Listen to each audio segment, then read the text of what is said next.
Well, you have Christina Yes. patching it, so Yeah. that makes it And David? David's coming. And Cynthia should be. You're calling it as well? No, I'm saying David and Cynthia should be here. Oh, yeah. Yeah, you're saying it's. It's hard 6 for minutes. moms with kids to make 6 o'clock. It's tough. It's not a good time for them. I understand we used to do it at 6:30. Is that correct? It is 7:30. 5:30. Well, we We've did done it it at 5:30, we've done it at 6. 5:37, and then Yeah. we felt compassion for staff. Well, I feel sorry for staff. Let's go with 3. Just kidding. Colleen, at one point in time, his first year I was on the board president, was. Oh, yeah. Was Brad. Yeah. He goes to bed at 8:30. Yeah, I know. 8:30. Meeting was done like in an hour. It's like, whoa, whoa, whoa, whoa. You tell me to stop talking. Yeah. Hey, stop talking. Yeah. I'm like, okay. Bed at 8:30. 8:30, he was in bed. He never told me what time he got up. Let me know his day. It's a good question. We were so stunned it was 8:30. I don't think we were. You never asked him what you Yeah, got that up? was like, we probably didn't want to know that he's, sending emails Well, at it's good. 4 o'clock in the morning.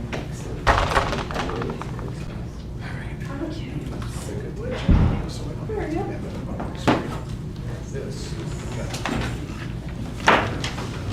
Prints out 48 pages. No, absolutely not.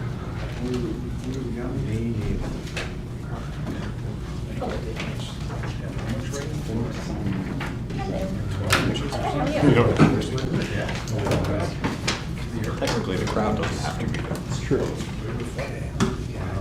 What's up, Toby?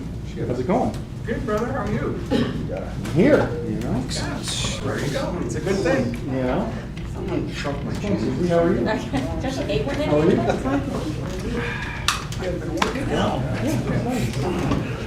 So, Okay. Yes. Both of them. sounds exhausting. So David, I I have. was bet with myself. Many times.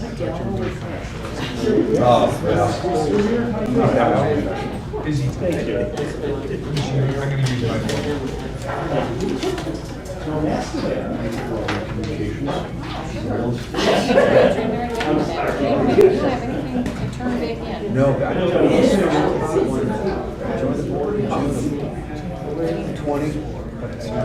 I haven't sent you those pictures yet. I'll do it in the meeting. It's all good. I will. I would like to see you. I think you should, because it was really great. I appreciate it. It was fun. Good time. Probably a speaker person.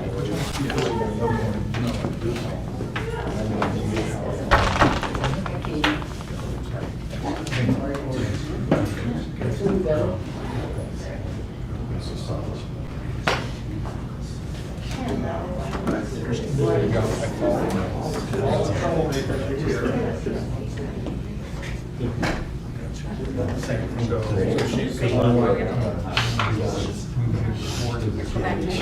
Plan for that.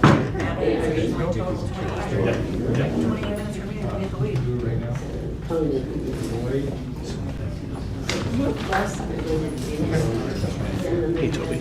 Yeah, it's kind of already first. Yeah.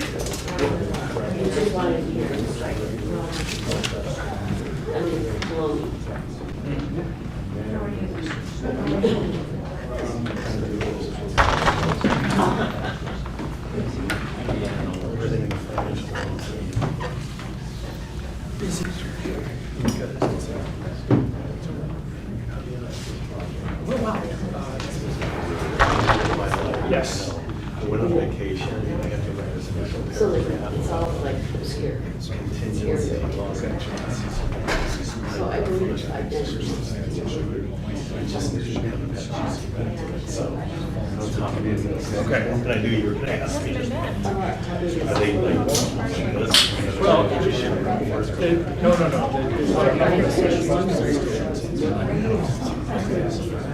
Yeah. Yeah, that'd be fine. I gotta.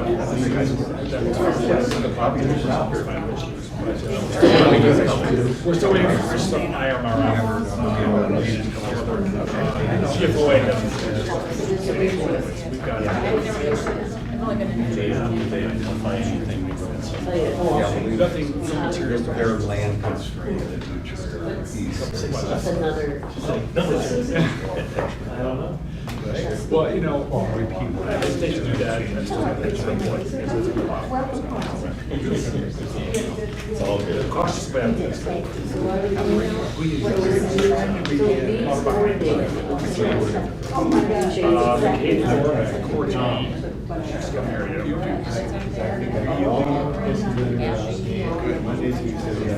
Wonderful. That's Friday. It's Friday. The principal. Right. Until the next meeting. Exactly. Just the bigger I need it. I know, I appreciate it. I cannot do that. I'm flying solo at home, so. Well, But I would love to do it. Audrey's home. But I just gotta be on my screen meeting. Doing okay. How about you?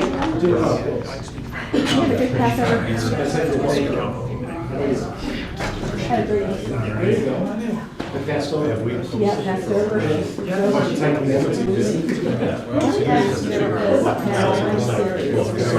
Okay. It's already done. Colleen, first block, I want to go ahead and get started.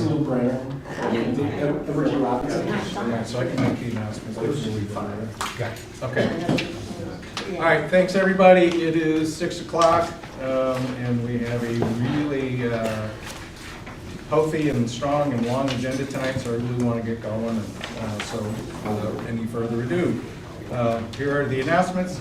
For those watching tonight's meeting via Diligent Community, the meeting is available live stream via Diligent Community platform. Please note that the chat feature is not monitored. Public comment is accepted in person. A link to the video will be posted to the Diligent Community website immediately following the meeting. To improve the sound while listening to the meeting, please turn up the volume on your computer and turn up the volume on the Diligent Community site. The meeting packet for tonight's meeting is located on the Diligent Community site. Sorry, we got a lot of announcements here. So for those attending tonight's meeting, bathrooms are located in the foyer through the double doors, emergency exits behind you and through there to get through the side door. If you haven't already, please sign the white attendance sheet on the podium in the back of the meeting room. It's a business meeting. The board asks for your cooperation to maintain decorum.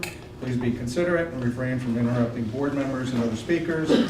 To improve the sound quality, there is a boom microphone directed towards the commissioners on that camera. The microphone will likely pick up additional noise and sidebar conversations. For those sitting in the audience, please be aware of that stuff. Okay. First thing we do is, do I call the order first and then see if I can get Christine on? Steve?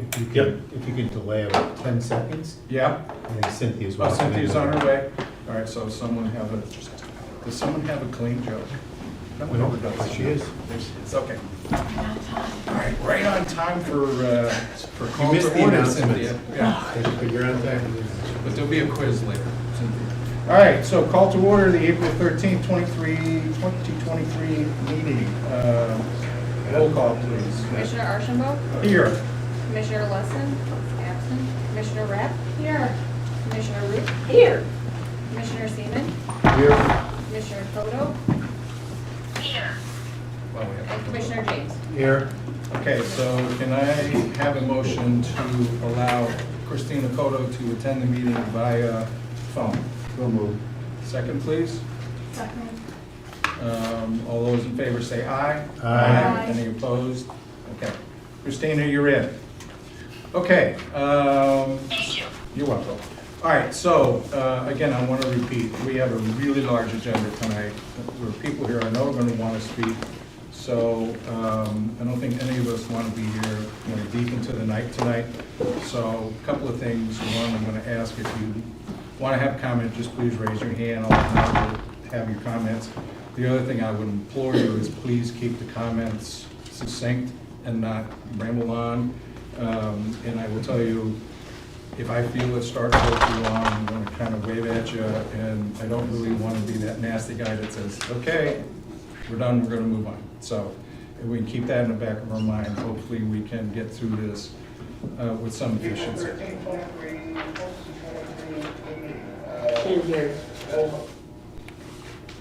We're good? Okay. All right, so any changes to the agenda? None. Okay. Remarks from visitors. This is your opportunity to address the board on any issue. When called upon, come to the center position in front of the commissioners. There is an X on the floor. So if you go there, the camera can pick you up. Please speak to us, and the boom microphone should be able to hear you and us. So if you would, keep your comments to 3 minutes, not a question and answer forum. So please do not expect a response or answer from the park board this evening. If you prepare to share your comments in writing, you may use the comment cards, which are available in there, the sign-in sheets. Any park district staff will accept your card to be shared with the board. And again, for anyone, hi Mary. I'm just saving stuff here. Yeah, there you go. So, and again, for, we'll keep an eye on the clock here. If you're at or about the 3-minute mark, we'll kind of wave at you and ask you, same thing, ask you if you could conclude your comments. Mary, you get to go first. I have a question. When you stand here, do I look at Kyle or do I look at No, you? look at the Look at board. Wow, okay. Because it's funny when you're watching it online to see what happens. Good evening, everybody. I do have, I'm hoping I'm not going to go over here. I haven't been able to attend the meetings since February, but I viewed them online.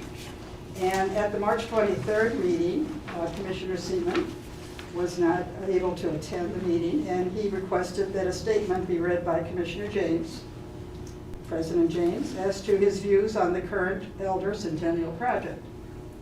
As a current commissioner, Mr. Seaman wanted his position presented to the public, although he was absent from the official vote, and this is a fair position. Another letter from a former Winnetka Park District Commissioner who was not in attendance at the board meeting, he's now a citizen and not on the board, was also read to the public by President James and placed in the public record. Does an ex-commissioner receive special privileges? Or was this just a hand-picked comment by President James because it supported his position? This board, who I'm addressing now, will not include written comments from the public in the official minutes. They don't put them in the public record. It seems unfair to not include citizen commentary in the official minutes and then have the president of the board read out loud a cherry-picked letter of favor. This letter was from an ex-commissioner who was not in attendance, as I said. To me, this is outrageous. I have a letter with me this evening that I would like to have read to the public and to the Board of Commissioners concerning a very different viewpoint on the proposed financial draining Elder Centennial. I feel that all taxpayers' positions should be in the minutes and the public record, but if you will not do that, I am also an ex-commissioner who served on the park board for over 17 years.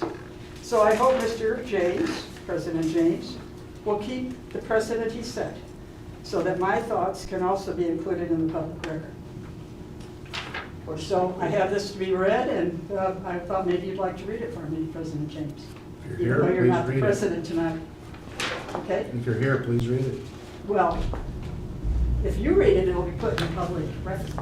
It's already in the public Everything is- record. everything that's It's in the- submitted to us It's in is the in the recording of the That's what they meeting. told us. It's gonna be recorded, it's gonna be referenced in the minutes. That's what we do for anybody who makes a public comment. So Well, I you're more than remember the welcome to read the Underwood statement. meeting when it was You're very not, specific. he has no obligation to read a public resident statement. He has the choice. No, I'm not gonna read He it. doesn't have the choice. He has a choice. He's an elected official. He can decide what he wants to. Let's not spend all night on this stuff. I'll read it. Thank you. You're welcome. Watch the wire. Watch the Yeah, wire. please don't trip, Mary. Thank you. Thank you. All right, so it starts with the areas. It had a Oh, little sorry. staple and paste there on the top. You see that?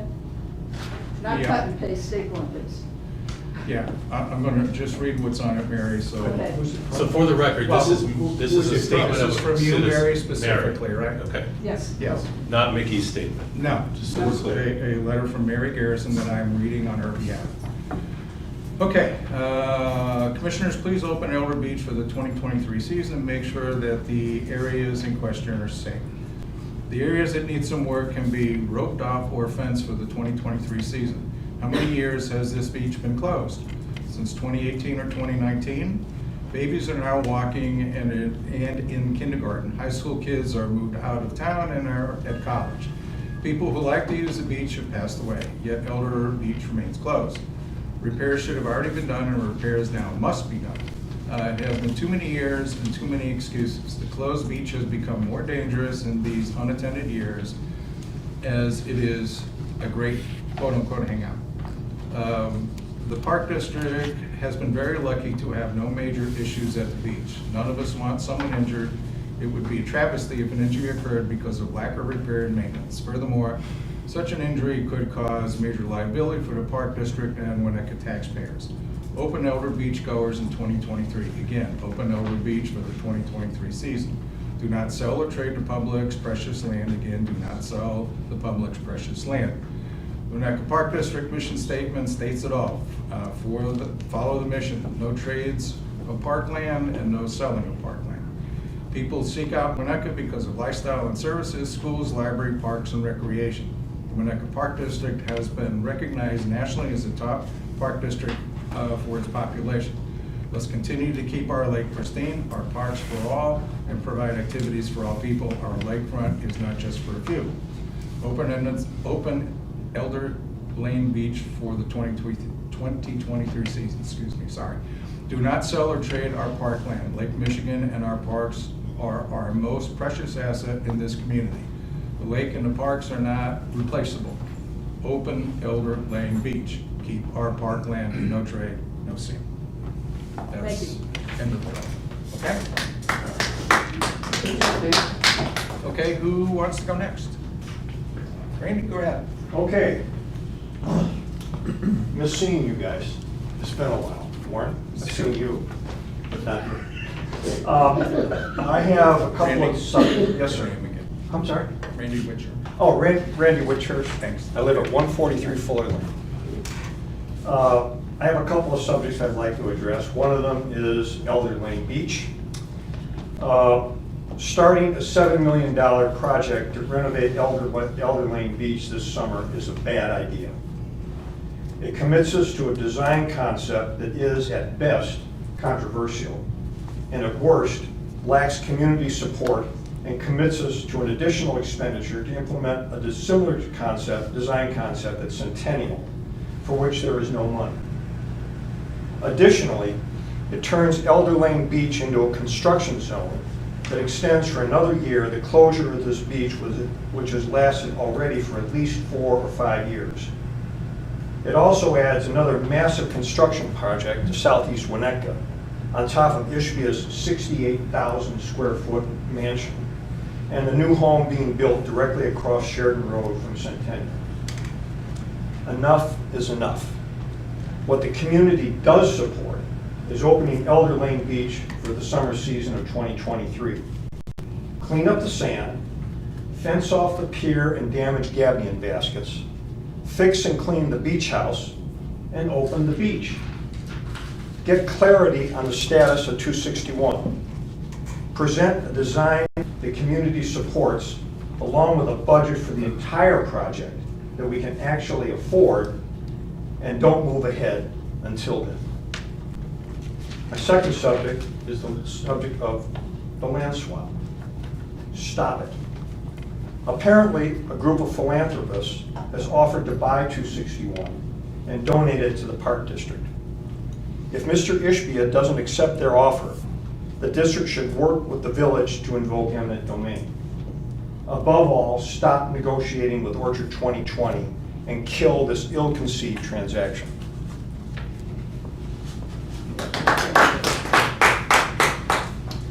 Who would like to go next? Please. Hi, Stephanie Harity of 195 Fuller Lane. I just wanted to start off by saying, but I want to give some of the same sentiments about opening Elder Lane Beach this summer, because it'd be really great for our community. Elder's been closed for 3 years. When we moved here, my kids were 5 and 6, and so they've missed already several summers of it. And I'm afraid that if we go another additional 3 to years before that gets open, my kids are gonna miss a window, go off to college, and that's the reason why we moved on Fuller Lane. The second thing I'd like to say is, by opening Elder Lane, what Randy is saying, just clean it up, make it safe so that we can use it this summer. Having it closed, I think, is dangerous. Kids are going down there anyways, families from Fuller Lane are going down there anyways, and so I don't think that it's safe for us to go down there and enjoy it if it's not taken care of. Number 2, there's already a huge project going on right across the street from our house, and a 68,000 square foot house is really tough on a community. You may not know what's going on over there. I live it, see it. 3 houses are coming down. It came down within a matter of a week and a half. Getting my kids to school is hard. Turning out onto Sheridan Road to go down to Elm to get over to Skokie is really difficult. Parents are, the Garrisons are on Sheridan, are having a difficult time even getting out of their driveway because the traffic is stopped over there. And if you started another project while this was going on, I can't even conceive how Sheridan Road could take that, how I could get my kids to school without going down past New Trier, which is really difficult too. So, number 1, we would really like Elder opened for the community this summer. If you're going to start the project in the fall, fine, but please open Elder just for this short time for us. Thank you. Okay, who would like to go next?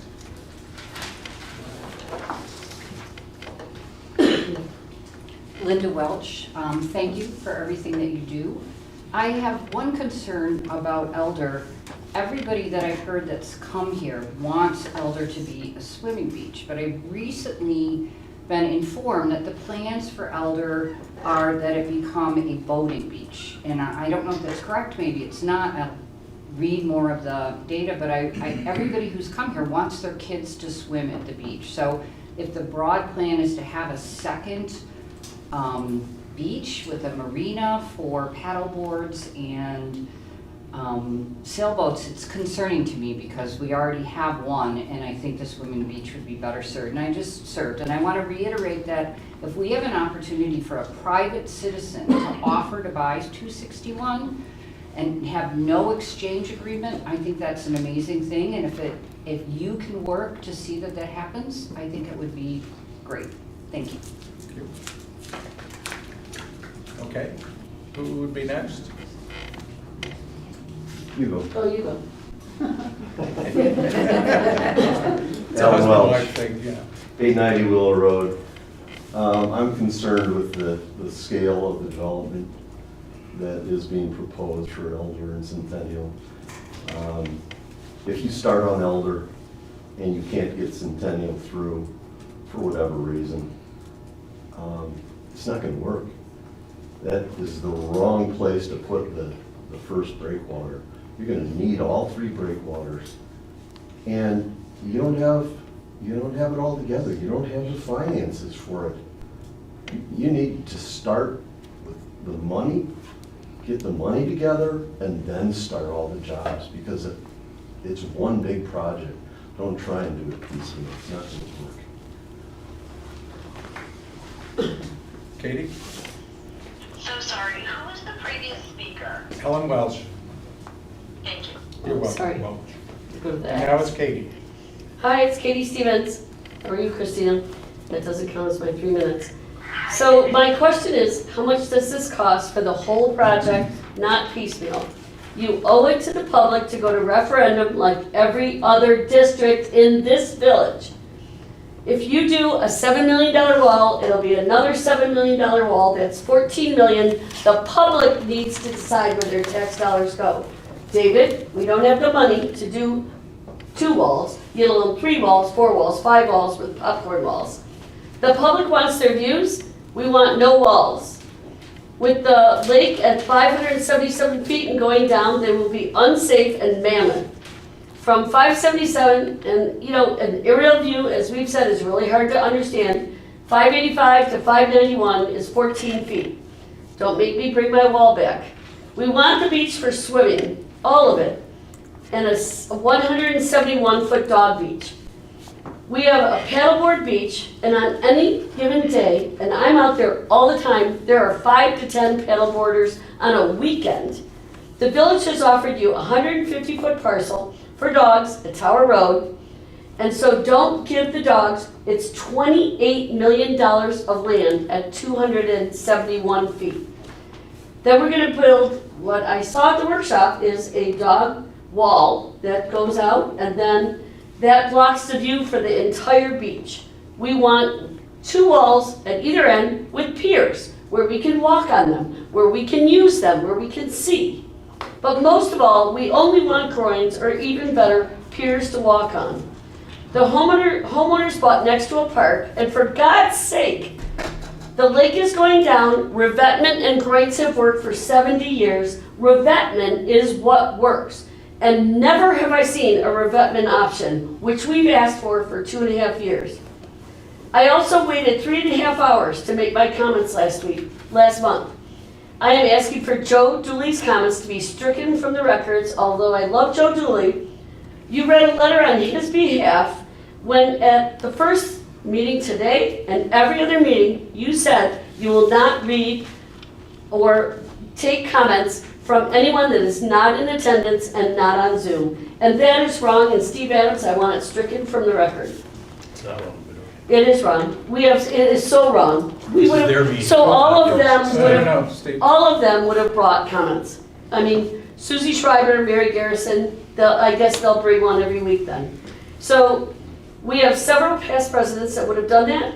You guys need to do what is right. We do not want 5 walls in the lake. We do not want to spend $20 million on rocks. We want to see the views, and I don't want you to be afraid of a homeowner or homeowners. Okay, I'm almost done.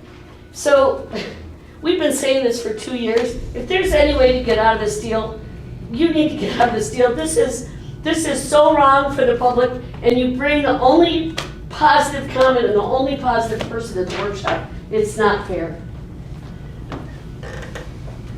Is, I'm so tired of it. all right, is there anyone else who has marks?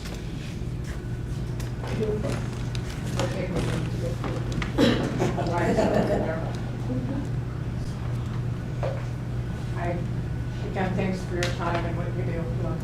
Sherry Molitor. Would you mind sharing just a Oh, little bit? sure. Thanks. I feel like I'm on. Thank you. Yep. I want to echo what Katie said. I've said it several times here. There is no measurable public approval. There's a core group of us and others and people who are on some email chains who communicate. You guys have had your workshops. It's not measurable public approval. Our neighbors to the north just passed a referendum for about $15–16 million to redo their golf course, I'm sure, or clubhouse or whatever it is. I'm sure you're all familiar with that. They asked their community. You guys need to have measurable public approval for a project of this scale. You've already spent close to $1 million. I know some people take offense when I call it a pet project, but if you Google the definition of that, that's exactly what this is. It's an unnecessary project certain people favor. The other piece I'd like to say is, we hear a lot about ADA, and I've said this before, and it's extremely disappointing that no one has looked into, as it's been suggested, making Tower and Lloyd ADA accessible for this summer.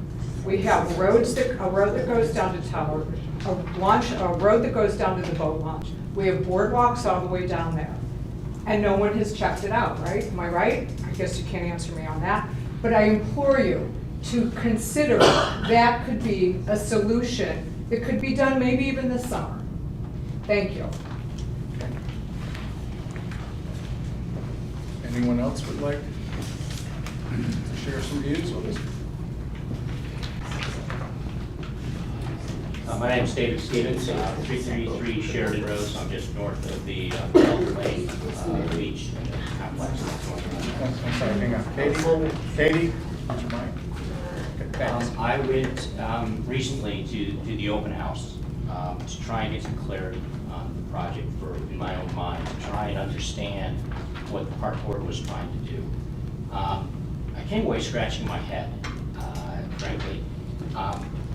When I look at what's been done, starting with Lloyd and the comparisons that were made, and then I take a look at what is being proposed for the Elder Centennial Complex, I just think that we're getting way ahead of ourselves, and that there are several pieces that still need to be put in place before we go forward with a plan that is not funded, is way too grand in scale. The number of walls going into the lake, the views, I don't think they are all considered properly.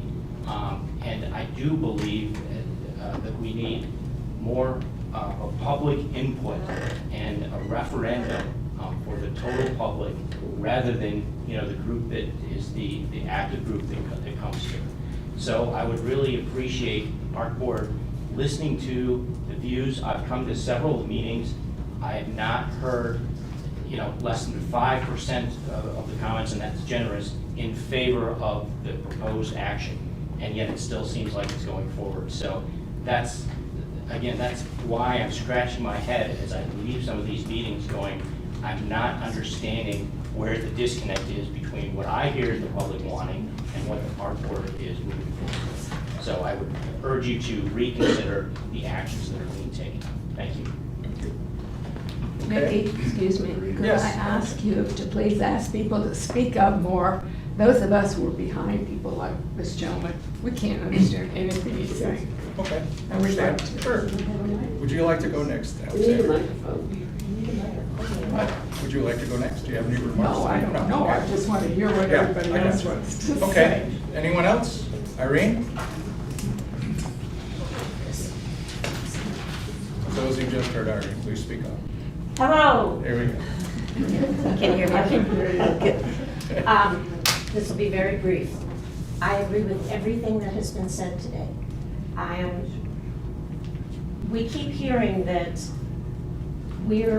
our group is just a very vocal and obnoxious minority. We're not. We represent a lot of people. And very few people in our group or among our friends would be happy to spend the kind of money that you want to spend without public input, without knowing what's happening with the swamp, without being sure of much of anything. We've got a lawsuit pending. So I would just reiterate, Elder Beach needs to be open. People move here for that. It needs to be eventually a swimming beach. And basically, I won't repeat the rest of what I was going to say because it's been said. So thank you. Okay. Anyone else? So this is a committee meeting, so there aren't two sessions for remarks from visitors. So just a warning shot. If anyone else would like to speak, now's the time. Okay.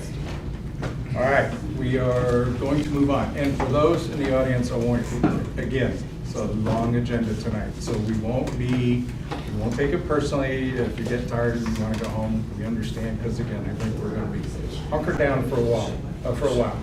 All right, going on to item 4, communications. The packet has a Winnetka Talk article and a Chicago Tribune article on the Elder Centennial matters. There's also a North Shore Weekend article on Discover Golf, which is offering our group golf lessons in collaboration with the Kemper Sports team. And then there's also a Chicago Tribune article specific to 205 Sheridan Road.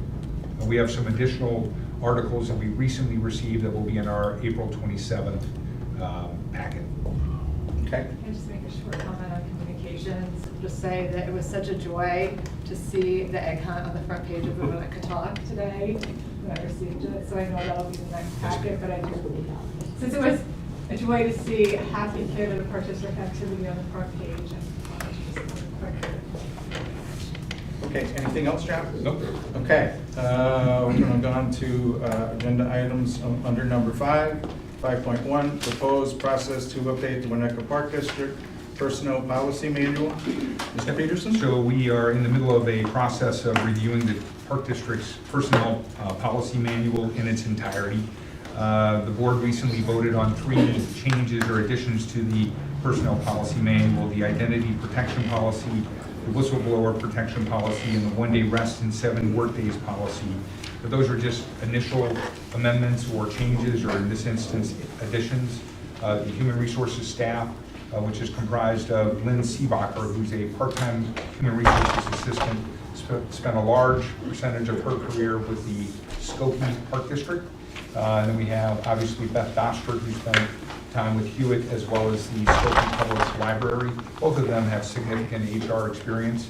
They're working with Pederma to use their sample policies to then reshape our personnel policy manual. Once we get to certain levels of edits, we'd like to present those edits to a Park District Committee of 2 to work through the changes that we would recommend and make sure that the board has input into those proposed changes, so that we finalize the shaping of what is about a 160-page personnel policy manual, present it back to the board after we have counsel, in this instance, Chris Jolly, who is with Littler Mendelson, which is an employment practices firm specializing in employment practices.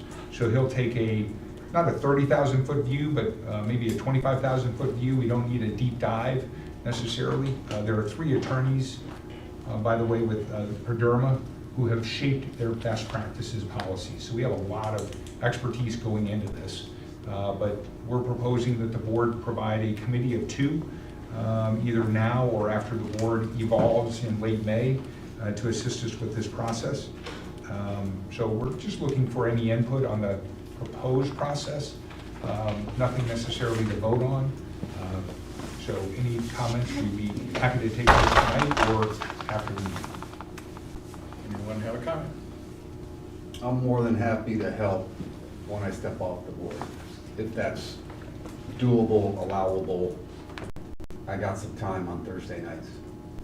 So, actually on Monday, Tuesday, Wednesday, Thursday, and Friday, I've got more time now. So in all sincerity, if I can help, be another set of eyes, I'm more than happy to do it. Okay. Yeah, my quick 2 cents on that is I think it would be a good thing when a new board comes in, because you're going to be looking for liaison assignments and volunteers for specific committees and stuff. So yeah. I think it's a wonderful time to, for lack of a better term, for them to get their feet wet on some stuff. So I'm glad you're doing it. If there are no further comments, go on to the next one. 4th of July fireworks agreement with Pyrotechnico. Toby, is that you or someone else speaking on your behalf? No, I will pop in here. Toby Ross, for those of you who don't know me, Recreation Manager here at the Winnetka Park District. And I'm here today to talk about 4th of July, and more specifically the fireworks show. And objectively, the best fireworks on the shore. I mean, really. I'll go on record, that's fine. We've had a long-standing relationship with Pyrotechnico going on well over 20 years. Personally, I've been working with them for over 10. I know back when I was a young lass in 1999 as a camp counselor, they were running the show then too. So what we're here today is basically just in your board packet. You should have gotten the contract from them, or their proposed contract. 2 real things of note would be, 1, the price has gone up. It's about 6.5%, a little bit more than that. It's what I budgeted for. It's my anticipated price. They actually came in a little bit higher than that, but I said, hey, any chance you guys could come down a few notches and make my life a lot easier to pitch it if it was right when what was the approved budget. So they agreed to that. The other note is really just the inclusion of a deposit, which not really unheard of with many of the vendors that we use, whether it is a band for the summer concert series or inflatable group for Pumpkins in the Woods. Most of these places ask for some monetary deposit in advance. So those are really the 2 big changes. that were included, that were really anything different than we didn't sign in 2019. We spoke actually back in the day.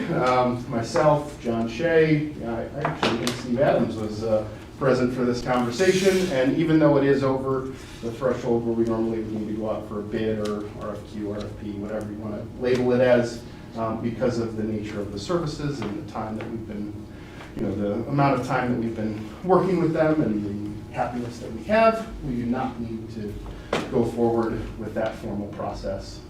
So I don't think this is any kind of a vote or anything like that. I think we're just kind of, it's more for informational purposes for you guys, or if you have any questions. Just a quick one, Yeah. Toby. So the new deal with them goes for 3 years? Yes, so I forgot one other thing. So Pyrotechnico bought out Melrose Pyrotechnics, is who we previously had been working with. There is no real change in who the people are that I'm dealing with. It's all the same people. Instead of it being Jonathan at Melrose Pyro, it is Jonathan at Pyrotechnico. So this agreement, and it is similar to the previous ones, 3-year deal, annual fee of $40,000. It was extended 1 extra year due to COVID and all the other stuff that has happened in the last few years. So that was just pushed back 1 extra year. So. Okay, questions? Yes. Warren? What's the deposit? It's a little over half. I want to say like $100 more. I think it was $20,100 is the deposit. And what's the cancellation policy? Pretty much that. If we're gonna, it's similar, basically similar to what we did in 2022. We've pretty much beat out that, which I understand why they're asking for it now, because everyone last year canceled, and I'm sure they had a tough time getting all the money that they had lost. So Understood. Okay. Any other questions for Kyle? David? So last year we I do made. have a question. David. All right, go ahead, Christina. I just want to say, Toby, you've worked with them for quite a long time. Yes. Do you feel like they treated us fairly through COVID? Yes. And through the, heartbreaking Yes. Park incident? Do you feel like they gave us a credit for a subsequent year, if I recall correctly? Yep. And do you feel like they've been fair in terms Yes. of their pricing and their rolling over deposits? Yeah, there was, on top of what happened in 2022, we had actually, we were planning to reschedule with them, and so they actually were still preparing the follow-up show later in the year, and then we actually ended up canceling on them. I felt pretty bad about it, but they were okay with it in the grand scheme of things. I don't think that anything we asked of them or that they asked of us was unreasonable. Okay. Any other? Okay, David? Does the village reimburse us for part of our expense? Yes. I know. So last year, did we put down 20 or did we put down 40? Last year, we paid, I want to say, the total cost would have been $37,500. So the Park District paid 37. Well, we pay everything, and then the village reimburses us. Did the village reimburse us for the? Yes, we're in the process of engaging with the village to further clarify what they contribute and to what they can contribute. Right now, it's a lump sum that we use for 4th of July related events. Yep. You could make the description that it is for fireworks. You could make the description that it is to offset parade or 4th Fest costs. We're working with them to understand if there's opportunity for greater contribution as costs have risen, as well as some changes to what we will have to do with our event footprint in light of recent events last year. And so they're actively participating in the conversation, and we're feeling good about this. And what's really nice about working with Pyrotechnico, it's business as usual as far as the positive relationship we had with Melrose has continued into the buyout with the new umbrella company.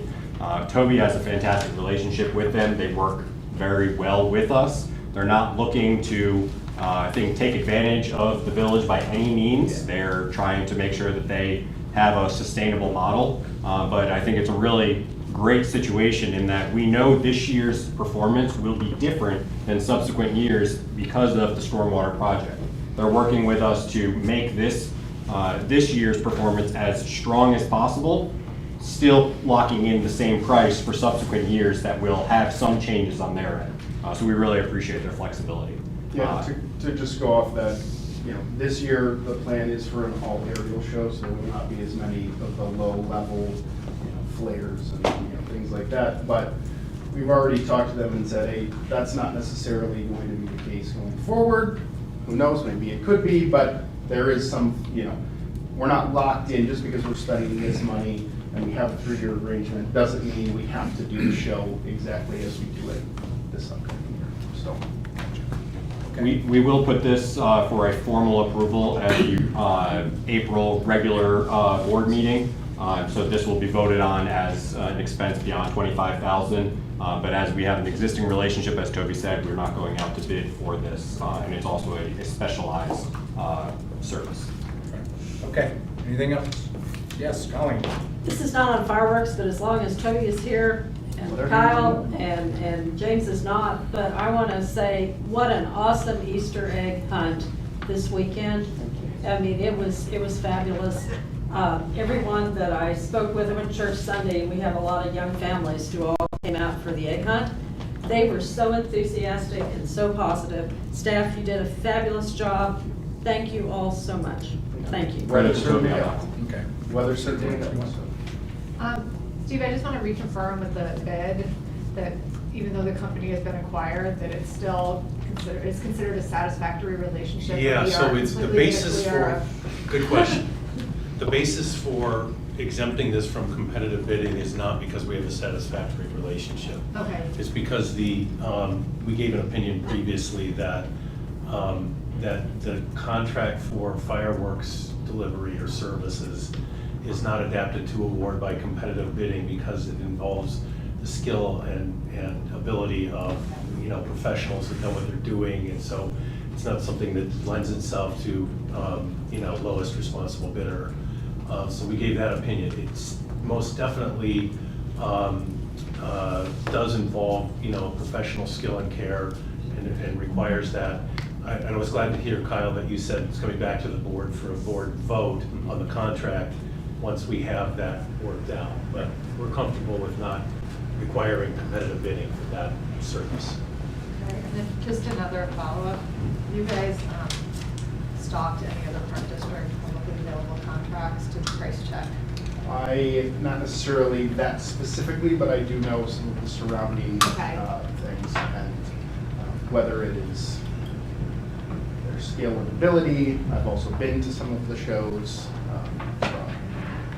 Personal opinion on those things as well, but yes, it's all. Okay, so you've done some competitive internal assessments on quality and cost and value for us. Yep. Okay, good. Okay. Let's continue. Toby, thank you. All right, great. Thanks, Toby. Appreciate it.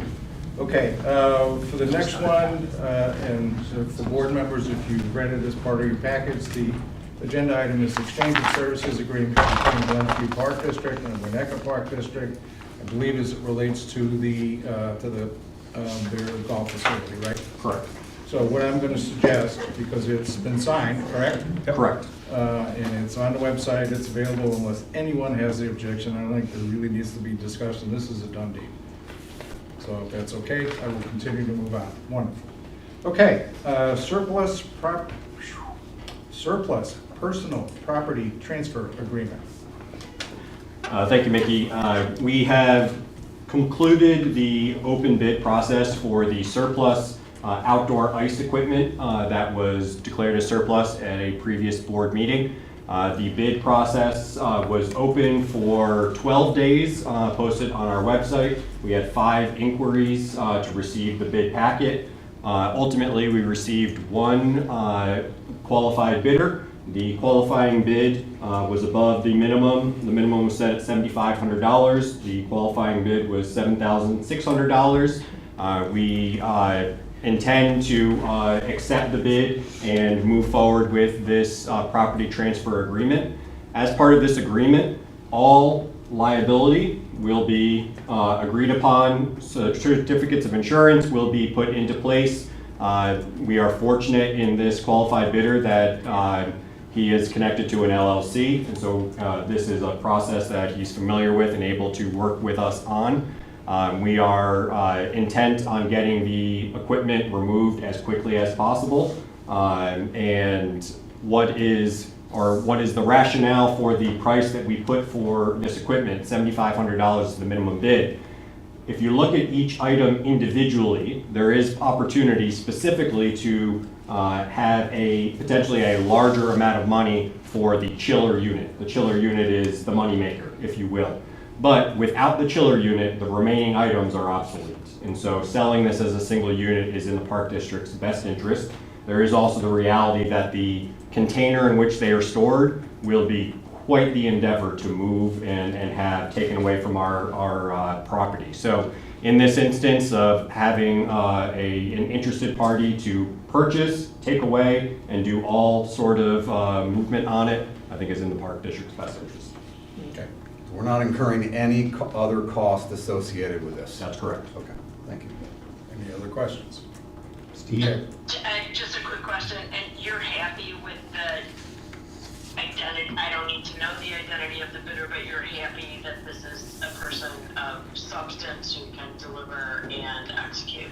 Yes, we are certain that they have the know-how, the competency, and the equipment to make it happen. And we're also very excited that we believe they intend to put it to a public use in another area. Nice. Okay. Steve, did you prepare this?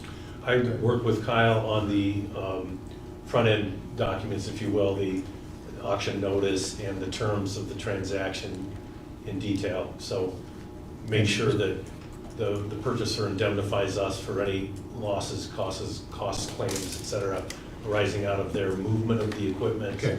So I'm just insurance. asking, Yeah, just asking if you covered. had eyeballs on this document, I did. then you're good. Yep. Okay. All right, we're gonna move on. May I ask one other Yeah, question? so I'm sorry. Are you gonna prepare an actual bill of sale? Did we talk about a bill of sale? We discussed it. I should have a had, bill of sale. yeah, I had not gotten to that part of the process because we have not discussed how the person will pay, but I am happy to engage with Steve to make sure that we have. a bill of Yeah, sale. and there's no delivery or touching the equipment until we get. Correct, and we have that spelled out specifically, that there is no equipment until there is payment. I just want to make sure the title transfers Right, and the bill absolutely. sale identifies Yeah, I think time we and have date that it transfers, so anything that happens thereafter is that person's problem. Yep, Thank you. we'll make sure. Thank you. Yes. I will be curious to know how this is all, like the accounting of this, so we don't need to talk about it now, but I remain curious on that point. Jimmy, you can Because it prepare is a memo. unusual. There you go. Yes. Okay. All right, going to move on. Discussion of the Decennial Committee on Local Government Efficiency Act. Kyle, you have the floor. Yes, thank you. The Decennial Committees on Local Government Efficiency Act requires that each local governing body create a committee that is comprised of the elected members of the governing board, at least 2 residents appointed by the board president and approved by the board, and the chief executive officer or other officer as determined by that officer. The committee will be chaired by the board president or their designee, and the chairperson may appoint additional members to the committee as he or she believes appropriate. The purpose of this committee is to take a deep dive into all policies, workings of, in our case, the Park District, to ensure that we are being as efficient as possible. There is a large emphasis on working on intergovernmental relationships and identifying where we can either do more or where we are already doing well. This information was shared by Steve Adams at our last regular board meeting. It was also echoed in a recent communication from the Illinois Association of Park Districts.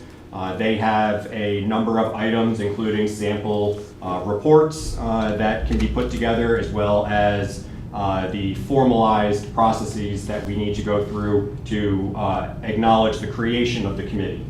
So we have materials ready to start this process. Where this discussion, I think, is best had right now is getting an understanding of how the park board would like to proceed for selecting the individuals from the community that will take part in this committee, as well as identifying some sort of timeline for the formation of the committee. It is recommended by IAPD that the committee is not recommended or does not take, is not commissioned or take effect until the new board is seated, to make sure that all, all active members will be on the same page. As this stands, the committee will have 18 months from its formation to put forth a formal report to the county board. 18 months looking at the final or the latest date of creation, which I believe is June 10th of 2023, would put the creation at December of 2024. So that is the timeline that we would be operating on. However early or however before June 10th we create this committee, that will speed up the timeline there. So there's a lot of work to be done, a lot of work that's very much in line with what the Park District is already highlighting as needs. But again, I think the discussion here is to identify the process by which residents will be appointed and the timeline for the creation of the committee. So if I could just, It's Christina. I think we had a plan at the last regular board meeting to ask David Seaman and Mickey, who would be rolling off the board and would be citizens at the end of the May board meeting, to be our citizen reps, number one. And number two, to organize a special board meeting at the end of that May meeting after the new board members have been seated, so that we have our current board, and then we can nominate the two board members, and then we have our citizen reps and Nikki and David who would participate. And I think the requirement is 3 meetings. Correct. From June 10th through December 2024. Is that correct? yes. Excellent. I'm just reviewing and offering it up for everyone's approval, because I think that's a good plan, and then we obviously have 2 sitting board members to add to that committee. Did I go to the bathroom when I was on in? I don't remember this one. We raised your hand. Was I concussed at the time? No, happy to serve. No, Christine, I'm giving you a hard time. I'm absolutely happy to open this endeavor. I mean, we're a controversial group, apparently. And we may want to consider. The controversy is, I think the controversy is helpful and constructive, and that sort of debate is But- helpful. Yeah, let's not debate this thing, so. I just think that potentially 2 former board members being the community reps in whatever this damn process is, might not be good optics. I hear you on that. So I'm We're willing. gonna have a special, let's say, we're gonna have a special Right. board meeting to address this on June 10th, is that it? When is it? We'll have May a special board meeting on May No, 25th. after the. We have 3 board meetings. Special board meeting after the May 27th annual meeting. We have a special board meeting with the new board members seated. Given the length of this, I take your comments to heart. Let's take it up at that time. Yeah, because I tend to agree, I'll get right with you. I tend to agree that it's like, probably the hardest thing of this whole adventure is gonna be who gets selected as the 2 people, because I could see some issues with that. Colleen? Real quick, I think that your experience and your experience are awesome to be part of a community, but now that we have our crack shop new marketing people, I have a suggestion. We've been putting out really wonderful publications, and section 15 of this statute talks about what the committee's going to be doing, and a lot of it is talking about looking at ordinances, rules, procedures, and intergovernmental agreements. And I think it would be super if we published that in, email or distribution, and asked our community if they'd like to come and participate as members of this committee. We might learn a great, it's almost like a citizen advisory group. Why not see if we've got folks in the community that would like to work on this and would like to know more about the Park District? Just an idea. But I think your experience, the 2 of you, just your knowledge base is pretty awesome, so. Just to confirm, like, we need 2, but we can have more. So we Right. could, At the president's discretion. at the president's discretion, so I do think some selection process, to David's point, would be a positive. I think, John, it might also be good for you to just see, because District 36 and the library as taxing bodies will need to do a similar process, correct? Municipalities and counties are excluded, but otherwise, all other units of government have to participate. So that would be, yeah. So it Some might be schools good, and. and the schools library. and the library. Yeah. So it might be good just to understand, like, what other entities are doing. We're all over that already. Okay, good. Yay. Yeah, and I've got ordinances too that I can throw your way to memorialize the formation of the group and memorialize the selection of your community members. So, okay, throw those into the mix. Mickey, if I may, I say, we do have to make an ordinance announcing, if you will, the committee. So I do think that waiting until the May 27th meeting to make a determination of how we will go forward with committee members may be too late, because we need to make we need to pass an ordinance, is that correct? Or a resolution? Yeah, I don't think that's, I don't think the statute requires the ordinance to be adopted prior to the deadline. I think it just needs to be formed prior to the deadline. So if you form it in May, you're timely, and then we'll have an ordinance after the fact that ratifies the. Awesome. That's what we've done in other districts so far. But yeah, if you can get it done in April, at the April meeting, great. If you can have your selections, a lot of my clients already have their people picked. There was no controversy or need to, spend a lot of time thinking about who they're picking for the community members. So they were able to get formed promptly, and they're having their first meetings before the election, actually. So even though IPD wisely, I think, suggests not doing that. So fine to have it on May 26th, and we can come in with a blank ordinance, and you can put that on your agenda. That just has blanks for the names of the people that you're appointing, whatever.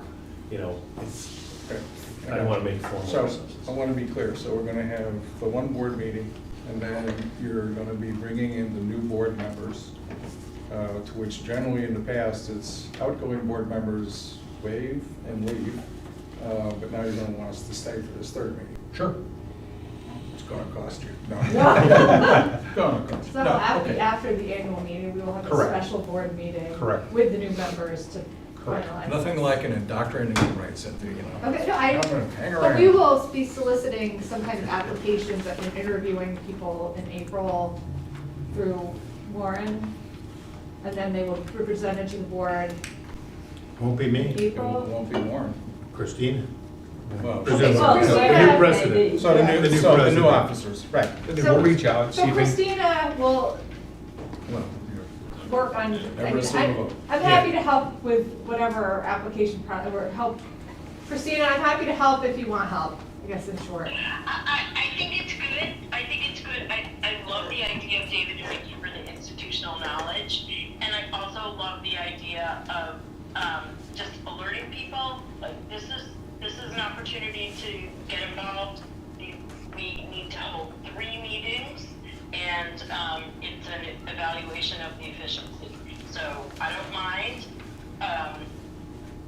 as Colleen suggested, I don't mind circulating this, I don't mind publicizing this and selecting 2 additional people. And if we can come up with an application process, fine, I'm happy to participate in that. There's no downside.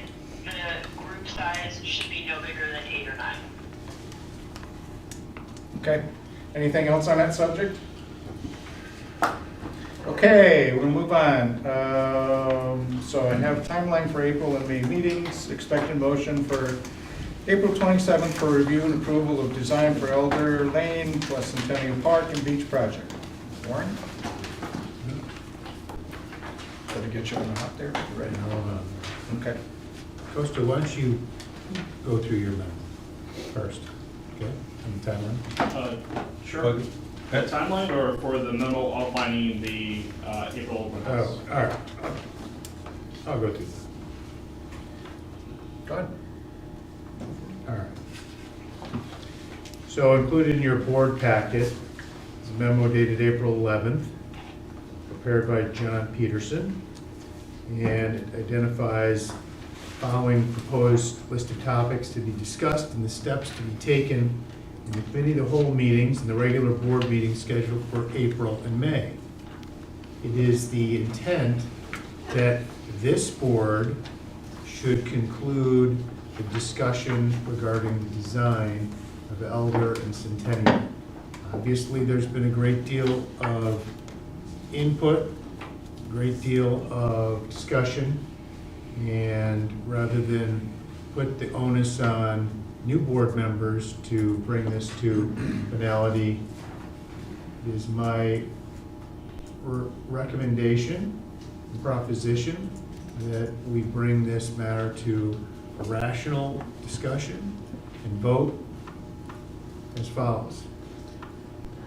So we discussed tonight, we'll be going through the goals, objectives, and content for the Park District Elder and Centennial Open House, which is scheduled for Saturday. We will discuss going forward the sequence and phasing of the breakwater work and the related costs and budget. We'll review the draft motion language to be considered at the regular board meeting scheduled for April 27, 2023, which will address the design issues, our programming objectives, the design features, and then the specific plans. We will also discuss the recently passed Village of Winnetka Ordinance MC 05-2023 and discuss the implications regarding the permit process and the negotiation of an IGA, which is at the request of the village, which recognizes the Village of Winnetka owns and operates the storm sewer system, including the Elder Lane Pier and the storm sewer that's below that and all the pipes leading to it. We'll discuss the exchange agreement status and confirm the schedule and content of the next negotiation. We'll discuss the Treesham complaint and update status and strategy. We'll discuss the exchange agreement status and confirm the schedule and the content of the next negotiation. We need to discuss the permit requirements in the village as it pertains to the Ishpia fence. If you want to break this down and get into it, I'm happy to, but discuss the overall timeline and objectives for the April 27, May 11, and May 25th board meetings. And discuss the principle of board unity and the need for board to support majority decisions. During the regular board meeting scheduled for April 27th, we will be reviewing cost estimates for the Elder Lane Park and Beach project. We have a cost estimate here this evening that's being circulated. It was just finalized. Costa is going to circulate that. It should be updated. We are obviously going to get additional input at the board meeting, at the open house. And as we refine those plans, that budget will be updated. That engineer's estimate will be updated.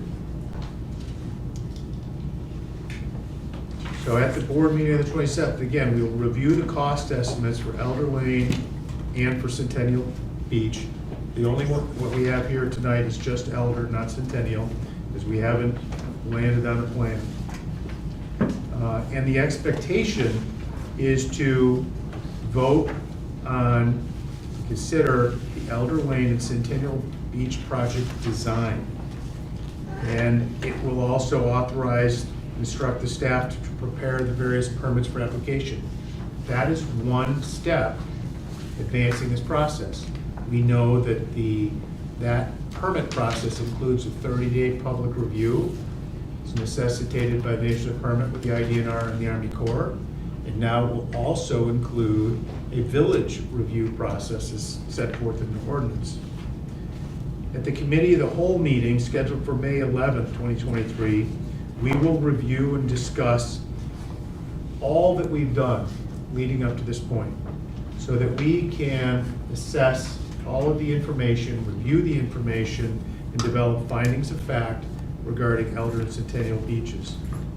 We'll then review and discuss the draft resolutions regarding Elder and Centennial beaches and provide an update to all elements of the plan, so that come May, the regular board meeting, we can vote on findings of fact in a resolution to set this matter and move it forward. Get it off of this current agenda, put it in the hands of the staff and the consultants to advance it. Doesn't mean that we are going to proceed with the project.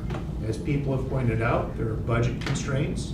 We need to review the phased implementation and budget sources and funds and prioritization of the improvements. But it is my goal and objective that this board would vote on a resolution that properly puts together a compendium of all that's been done and all that's been considered on this matter, so that we can, in keeping with the board policy, make a timely decision. I'm not sure that the opportunity to make a timely decision has been met, but I believe it's appropriate to bring this matter to vote. I have further information which I've prepared, and I'd just like to read. I'm going to hand this out to the board and I'll read it.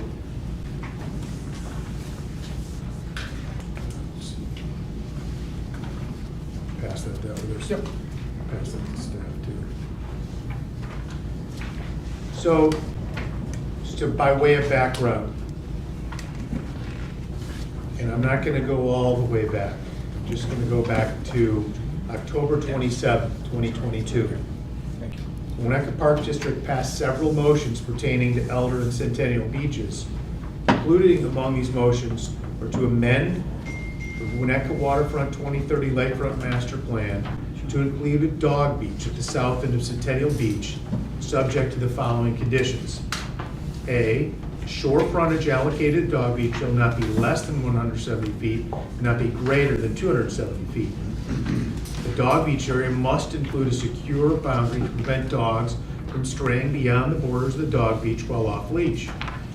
The electric gate system should be relocated to the beach or boardwalk level to afford public access to the remainder of Centennial Beach, and the dog beach boundaries shall accommodate public passage along the lakefront. That motion carried by a vote of 7-0. Next motion was to reaffirm the use of the Headland Beach system at Elder Lane and Centennial Beaches, including rubble mound breakwater structures, to create additional recreational area and to minimize the loss of sand due to littoral transport. That motion carried by a vote of 6-0 with 1 abstention. Next resolution was to incorporate a pedestrian access path that is compliant with ADA standards to the Centennial beachfront as previously designed, with a continuously accessible path from the existing Centennial parking lot to the boardwalk elevation at 590 feet MSL or below. And that motion carried by a vote of 7-0. Next, to approve that the design parameters of the restoration and improvement of Centennial and Elder Lane beaches include pedestrian access to and from Park District property to traverse the beachfront. That motion carried 7-0. And finally, to resubmit all permits necessary to complete renovation of Elder Lane Park and Beach in keeping with the Elder Plan 2A, and to proceed with the plan as considered October 13, 2022, subject to the following provisions. A, the plan to include vehicular access path as previously designed and depicted on prior plans, allowing construction and maintenance access to Elder Lane Beach from the existing parking lot. B, the plan to include replacement and rerouting of storm sewer from Sheridan Road to the new proposed discharge point within the outer edge of the rubble mound breakwater as previously designed and depicted on prior plans, subject to finalization of plans, is guided by permit review comments from several regulatory authorities and peer review from licensed coastal engineer, and is approved by the Village of Winnetka. C, to adjust the height of the proposed new stone break wall at the north end of Elder to maximize panoramic views of the lake. while ensuring adequate shoreline protection, subject to peer review by a licensed coastal engineer. D, remove the proposed viewing area on top of the stone groin at Elder Lane Beach to minimize the height of the rubble mound break wall. E, amend Elder 2A plan to remove proposed stone breakwater improvements abutting the existing steel groin adjacent to 261 until final disposition of the exchange agreement is determined, and that motion carried by 5-2. Each of those motions were passed 6 months ago, October 27, 2022. In March of 2023, we passed the following motion. Authorize staff and consultants to continue with the preparation of permit plans and applications for permits to the several agencies, including the Village of Winnetka, for Elder Lane Park and Beach, in keeping with the motion passed October 27, 2022, acknowledging the refinements to the plan as reflected on the Elder and Centennial Phase 1 plan dated March 18, 2023, including the following conditions. A, further refinements to the plan will be incorporated as recommended by staff, consultants, and various reviewing agencies and permitting authorities.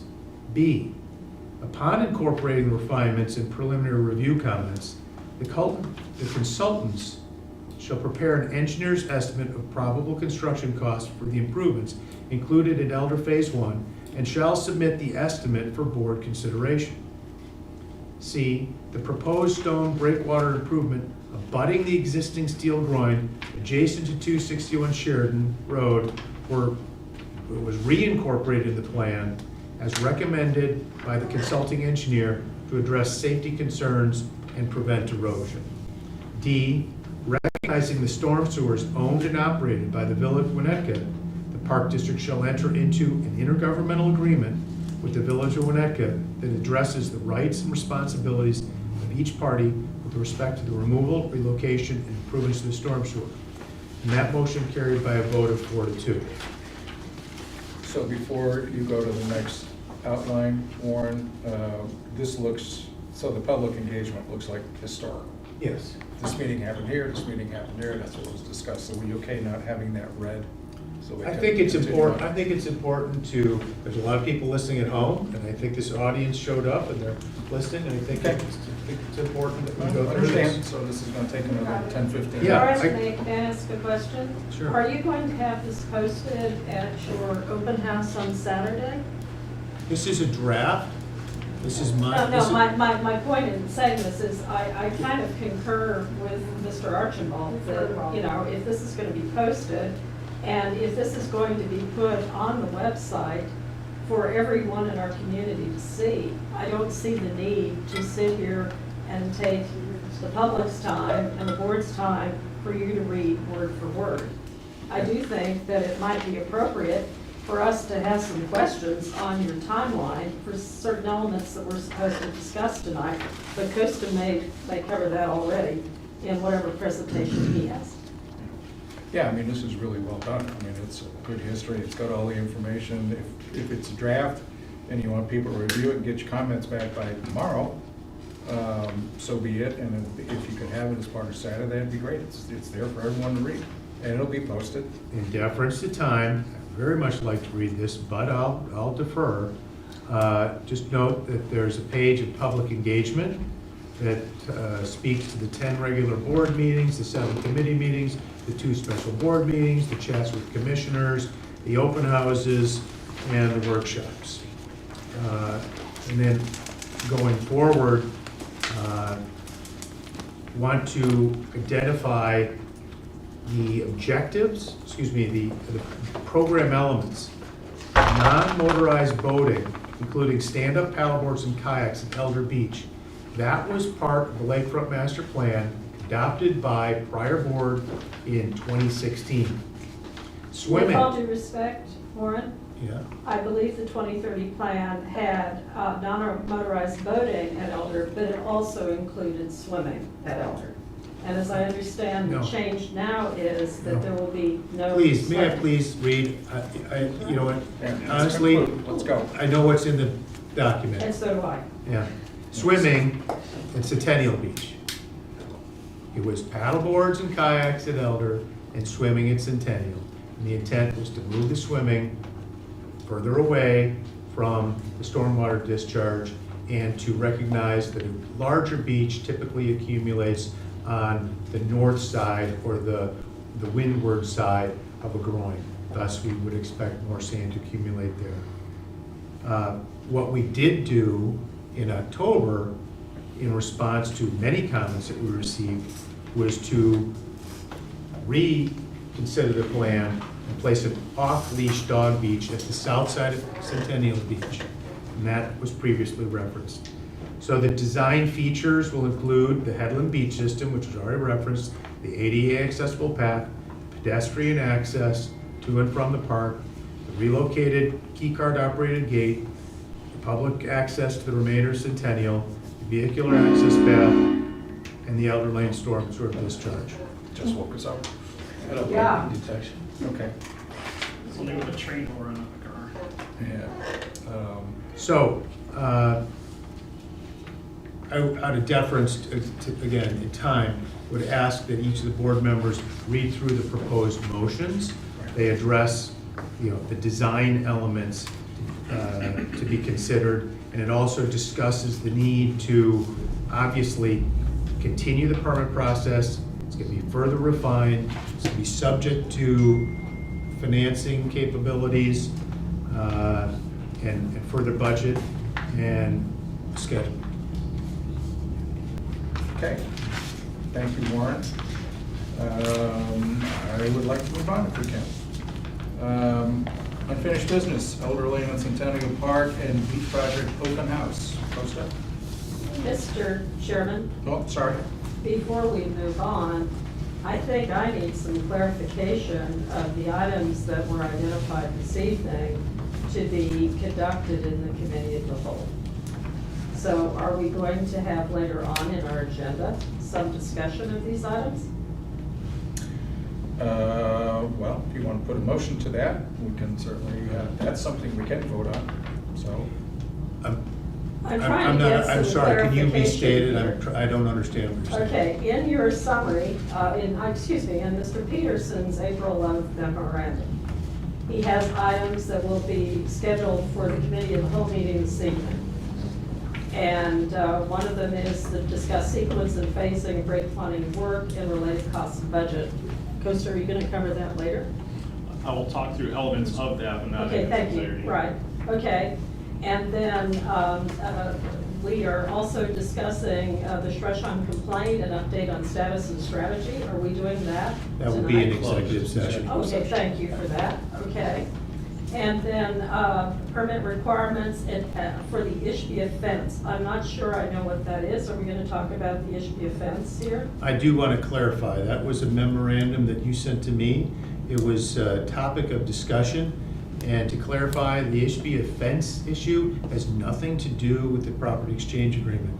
It has to do with a condition that the village placed as a building permit, which is normal, which is to seek the consent of the neighboring property owner before the construction of the fence. There's also the matter of trees that lie on the existing property.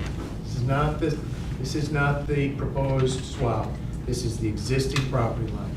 There are several trees on it, and while they brought this up, we said this is not a matter for this board. It should be properly put to staff and let staff address it. And if there are any issues that are out of ordinary, it comes back to the board.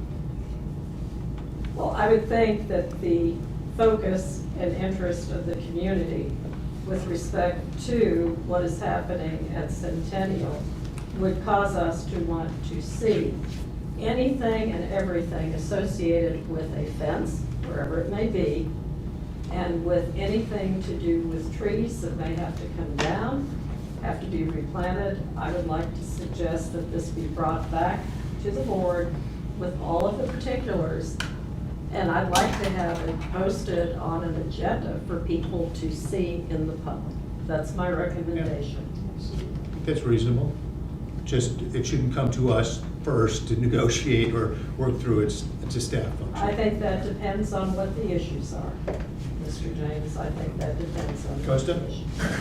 In regards to the Ishpia wall, or in this case pertains to the Ishpia fence, I had a chance to meet with representatives for the 205 residents to identify the trees that are in conflict and what is being proposed. They had an assessment done by Nels Johnson. The village forester was on site as well. I am currently getting a proposal back from an independent third-party arborist to come in and do their own assessment on behalf of the park district. We can then come back to finding the facts of what the conditions of the trees are currently, the ones that are in conflict and the ones that could be potentially affected by the dig of the site, and then come back with a recommendation on what we would do, not just in this case, but any time that we run into a scenario where a neighbor is working adjacent to a park property, put together a staff recommendation, and then submit that to the park board for discussion. And then from there, if it's opined by the park board where they decide that they want to take a different action above or beyond what staff would recommend, you can go ahead and kind of resolve from that point. That's what I would suggest. Right, this is all on the table land, just for the public's awareness. There is Nothing about the beach. there's one tree on the bluff that's On of the bluff. concern, but for the most part, all the trees are identified around the tableland. Good. Sounds pretty standard. Yeah. Sounds Yeah, like. we did that with Sounds like you, we did that with Maple Street Beach. Beach. We did the exact same. You've done this with other property owners, other construction projects. Yeah. This is. David, same process at Maple Street Beach back in the They day. did a tower. North neighbor. Okay. Communication. We probably already jumped into the next agenda. Moving forward, item. May I ask one other question before we move forward, please? uh, I just want to make No, no, sure go ahead. that, what I'm trying to clarify here is whether I need to speak up now or whether there will be an opportunity in the future to discuss some of these issues. I'm particularly curious to know what we are reviewing and discussing as findings of fact regarding Elder and Centennial beaches. Are we going to discuss that later in this meeting this evening? I think that's for May 11th. May 11, and then That was, and then ultimately May 25th. Okay, So all right. to clarify, the intent is to consider design elements at the next meeting after this April 15th workshop. What I Presentation. understand that. And then in May, focus on kind of consolidating all that we've done, some of the stuff that I outlined tonight, put it into findings of fact and a resolution. And these findings of fact and resolution, are they going to relate in any way to the property exchange agreement? No.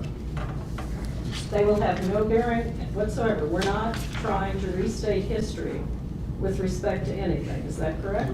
We're gonna go through all that we've considered and all these public documents, starting with the lakefront master plan and moving forward to how this plan evolved, and to make sure that people know that this board has given a great deal of consideration to the comments and to the opinions that have been expressed to us, and to the many elements of public input along the way that influence our decision. the focus is on the breakwater. Yes, focused on the breakwater, the Headland Beach system. There was a lot of really valuable information that was presented during the village's presentation in January, including from the IDNR and the Army Corps of Engineers. But what they didn't discuss was some of the topics that were perhaps less kind to them, that those being the impact of Waukegan Harbor, and the fact that we live in a sand-starved environment, principally because most of the sand that drifts south over the state line gets pushed out into deep water. And thus the fact that 85% of the Illinois shoreline is already been improved. I could go on, but I'll spare you. Finally, one other comment, then I'll be quiet. We have had members of the community come in front of us since last summer asking for cost information. I understand that this evening now in 2-point font, we have some cost information for Elder that has come from Mr. Wright of Red Barn Engineering. If I understand correctly, this will be presented at the open house for people to see, and that's Saturday. And then I believe the intent is that, and that's just Elder, are we also going to have costs for Centennial? Not at the open house on Saturday. We are still working through those costs, and those will be presented as soon as they are available. But we're going to vote on all of this at the end of April, is that correct? Not to proceed with the project, to proceed with the design elements, recognizing that financing and implementation will likely be phased. There's a lot of uncertainty, but for this board to continue to debate ad nauseum without bringing to resolution is inappropriate. We've taken a great deal of time. There's consensus among the board members. We've spent, 6 months since October 27th when we moved to advance this. And, it's an unfortunate reality that inflation is real and it impacts tremendously steel, concrete, diesel, which are the three primary elements to constructing this. We will have to make subsequent decisions as to what we can afford. We need to get into an IGA discussion with the village over the stormwater. A big chunk of this, $2.5 million or thereabouts, is for the storm sewer relocation because of some of the design elements. But to continue debating the design is not what I think is in the best interest of the board, which was why I intend to bring this matter to a vote. Can I make a comment? Go ahead, David. I completely agree. By the time we get to the May board meeting, it will almost have been a year since the June 9th meeting when we voted to withdraw the permit, 3-2. We've worked very hard. We've listened. What is currently in the plans had meaningful, dramatic changes from the initial permit that we withdrew. We need to move forward. We are moving forward. These motions right here have all passed by this board. And I also want to address one other thing. When I think about the community feedback, I think about the caucus survey. We're all the product of the caucus. It's not a perfect system. I'm glad, actually, that the caucus candidates for D36 won, and not the non-caucus candidate. And I believe that was the case for the New Trier folks as well. But when I look at the caucus survey, it is consistent, year in and year out, of what we are doing is what we're supposed to do per the caucus. 1,300, 1,500, 2,000. I call that community feedback. Not a small group of people or a medium-sized group of people. The most consistent, broad-based community feedback we get on what we're trying to do at Elder and Centennial is the caucus survey. I encourage everyone, including every board member, every member that's sitting here, read the caucus surveys for the last several years. It will support everything we're doing as it relates to Elder Centennial. Everything. And it's thousands and thousands of people that have voted. So we are doing what the community wants us to do. So we are moving forward. I support Warren and all the work that you put into this. This is a lot of work, all right? So we are moving forward. And yes, we got to be respectful to the dollars we have. Fortunately, we have what? $23 million in cash, not all available to be spent. We have to have minimum reserve requirements. But we have, fortunately, a lot of cash. So we have a substantial amount of resources to invest in the most unique asset we have. Read the caucus surveys. I encourage everybody to do it. Thank you. Thank you, David. Thank you. All right, with that. Yes, one other comment. Last one, go ahead. Okay, I have carefully read the caucus surveys. I've carefully read and I've done an analysis of the last caucus survey. And we appear to ignore certain comments. And one of them is, people do not want a quote, over-engineered beach. And the other consistent comment that comes through on the public comments is, whatever you do, please do not in any way impinge upon our open lakeshore view. The lake is down right now. The devil's in the detail on how high these walls are with the lake and what is planned with sand enrichment. You know, I understand all that. But I think we also need to be cognizant of that. And there's one other final comment, and that is the delay here is not the fault of the community. It is not the fault of staff. It's not the fault of the board. The delay here is because we have been unable to close a contract that was signed, finally signed, on October 13th, 2020. That contract has not been closed. We're moving forward, and I'm going to mirror the comment of Mr. Welch out here. We are moving forward with a plan that once we start this breakwater on the northern side of Elder, will almost commit us to have to follow that plan, but we don't own the property in the middle, 261 Sheridan. Every plan I've seen, I'm sorry, but I gotta correct you. Look at the platform, look at the planks of the caucus survey. I have. Yes, you can pick out and cherry pick certain responses in the caucus survey. Fine, go do it. But that's not the best fit line of the caucus survey, number one. Number two, everything I've seen at these open houses don't have anything to do with the property exchange being completed. We are moving on. These plans are independent of the property exchange. So that is not the reason of the delay. And there is no delay. This is the proper, painful process that we have been through to try to get it right. I believe we have it right. We have it right, it's much better, and we need to move forward as a board. I'm going to make another comment, one more comment. And then we're gonna move on. I understand. There's been suggestions of piers. We have an existing pier that is in disrepair. It was constructed in 1948, thereabouts. There's a chunk of steel that rusted off and washed up on shore last year. That storm sewer that leads to it from Elder, from Sheridan Road, one of those storm sewers is a 2-foot by 3-foot brick storm sewer that was installed nearly 100 years ago. The other one is approximately 75 years old. So we have a failing pier, and we have a need to repair and replace it. Get that chance to do it once. I, for one, am opposed to the implementation of additional piers. We had a horrible accident last year when one of our employees suffered a lifelong injury diving off of Lloyd. Yesterday, we had another.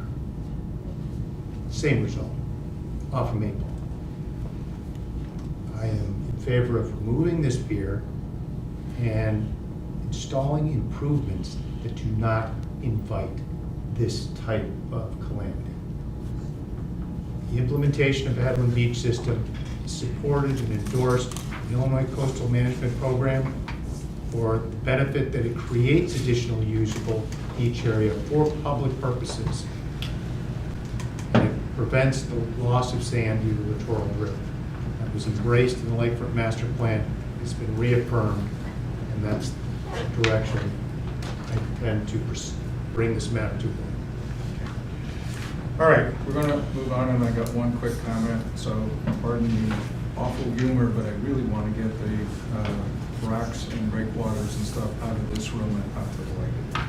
All right, unfinished business, 6.1, Elder Lane and Centennial Park and Beach Project Open House. Costa, the floor is yours. Mickey, thank you. As we work continuously, I do have a draft thus far. It is not complete. Please be aware of that. I would like to distribute to the board just as a courtesy as we continue to keep progress on this and moving forward. We will be setting up the open house tomorrow evening as we look to the weekend, Saturday. But if you'd like to pass that around, I can't stress enough that I don't like handing out materials that are still in draft form and they're not polished. So just be aware of that, please. But if there's anything that you do see in that, I'm also very grateful for any comments that you might have for that.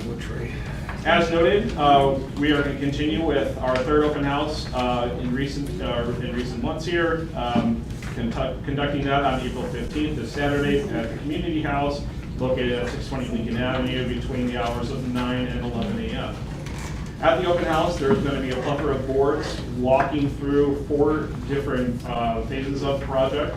We're going to be talking about the project history in phase 1, going through content, or not phase 1, but in station 1, going through content, where things are at, and where we move forward. The second station is going to be design, concept and planning, reviewing the current plans to date, where we're at, and as we proceed through that. Station 3 will be design details, continuing through that. And the final station will be as it relates to items for the dog park. The list that was provided in the board packet, I don't want to read through the storyboards and everything verbatim. Once again, be mindful of where we're at time-wise, but I will say that we've taken into consideration things that we've heard. You'll see part of the elements as Centennial's plans are developing and continue to develop. The last groin or wall, as some people interpret it, for Centennial on the far south side of the property has since been removed. We're continuing to progress with our plan sets, being mindful of our spend, being mindful of our sequencing, being mindful of the property that we can build on and what we have as available, and taking into consideration of the best use of our properties for our residents. That has been and will continue to be, from staff perspective, and I believe the board's perspective as well, our #1 goal here. Through the list, I will note, there's probably about a half dozen items that have not been included in your packet. Once again, we're still finalizing boards. There's some items from the Village's Winnetka 20 comprehensive plan that we haven't had a chance to render that board yet. There's a couple things from the Shadika presentation back from March 24th that are still being rendered. Once again, those items are giving a little bit of history and showing what the littoral drift is and give people a better understanding of what lakebed downcutting is and how it affects our site, along with the erosion control means and methods. We also want to include a board with an aerial graphic showing all the entry points of public access to the lake through Winnetka. I mentioned the lakebed downcutting already. Cost estimates, once again, for Elder Lane Park and Beach project will be included. Once again, these are high-level estimates that were driven by Matt and facilitated by the entire team. So input from the Lakota team and their expertise, Spaceco and their expertise, and also the Christopher Burke camp on stormwater and their expertise as well went into drive that cost estimate that was shared with the board tonight and will be public for the community thereafter on Saturday. All the slides will go live to the community as well on Saturday, so they'll all be available. Our goal is to try to have them out tomorrow, so they'll be available as soon as possible, but I don't want to overpromise and underdeliver, but we're pushing to get those through. The motions for the park boards, as previously shown, but we want to also include the motion from last month's meeting to make sure that's included, and then a couple elements for the design for the dog beach that, like I said, is not included in the handout this evening. As we continue to work through these boards feverishly, I will suggest that this is not a one-man show. There is hours upon hours that go into this in regards to the team, the Lakota team, our own marketing team, and their abilities to help render these, as well as the design concept to tell the story of where we're at and also show the visuals to best explain that to the community. I will state that we are currently working on, once we have a design far enough along where we can get accurate costing for 3D renderings or imagery that will help better explain that. We're going to have that included. There is a board that has a single shot imagery looking at Elder Lane Park across the pier, so you can get a better perspective of what that looks like, as previously shown before. But we're doing our best to work through those. But once again, those sequencing of that, it's hard to put that in front because every time that the plan has changed, and I would suggest that every open house, these plans have been amended and changed, based on the community feedback that we're hearing. We would have to go back and re-render those at some, pretty heavy costs. So we're just trying to be mindful of the dollars that we have and be able to use those dollars in the infrastructure itself on the lakefront. At this point in time, if the board has any questions, I'd love to be able to answer any questions that you might have, and we'll go from there.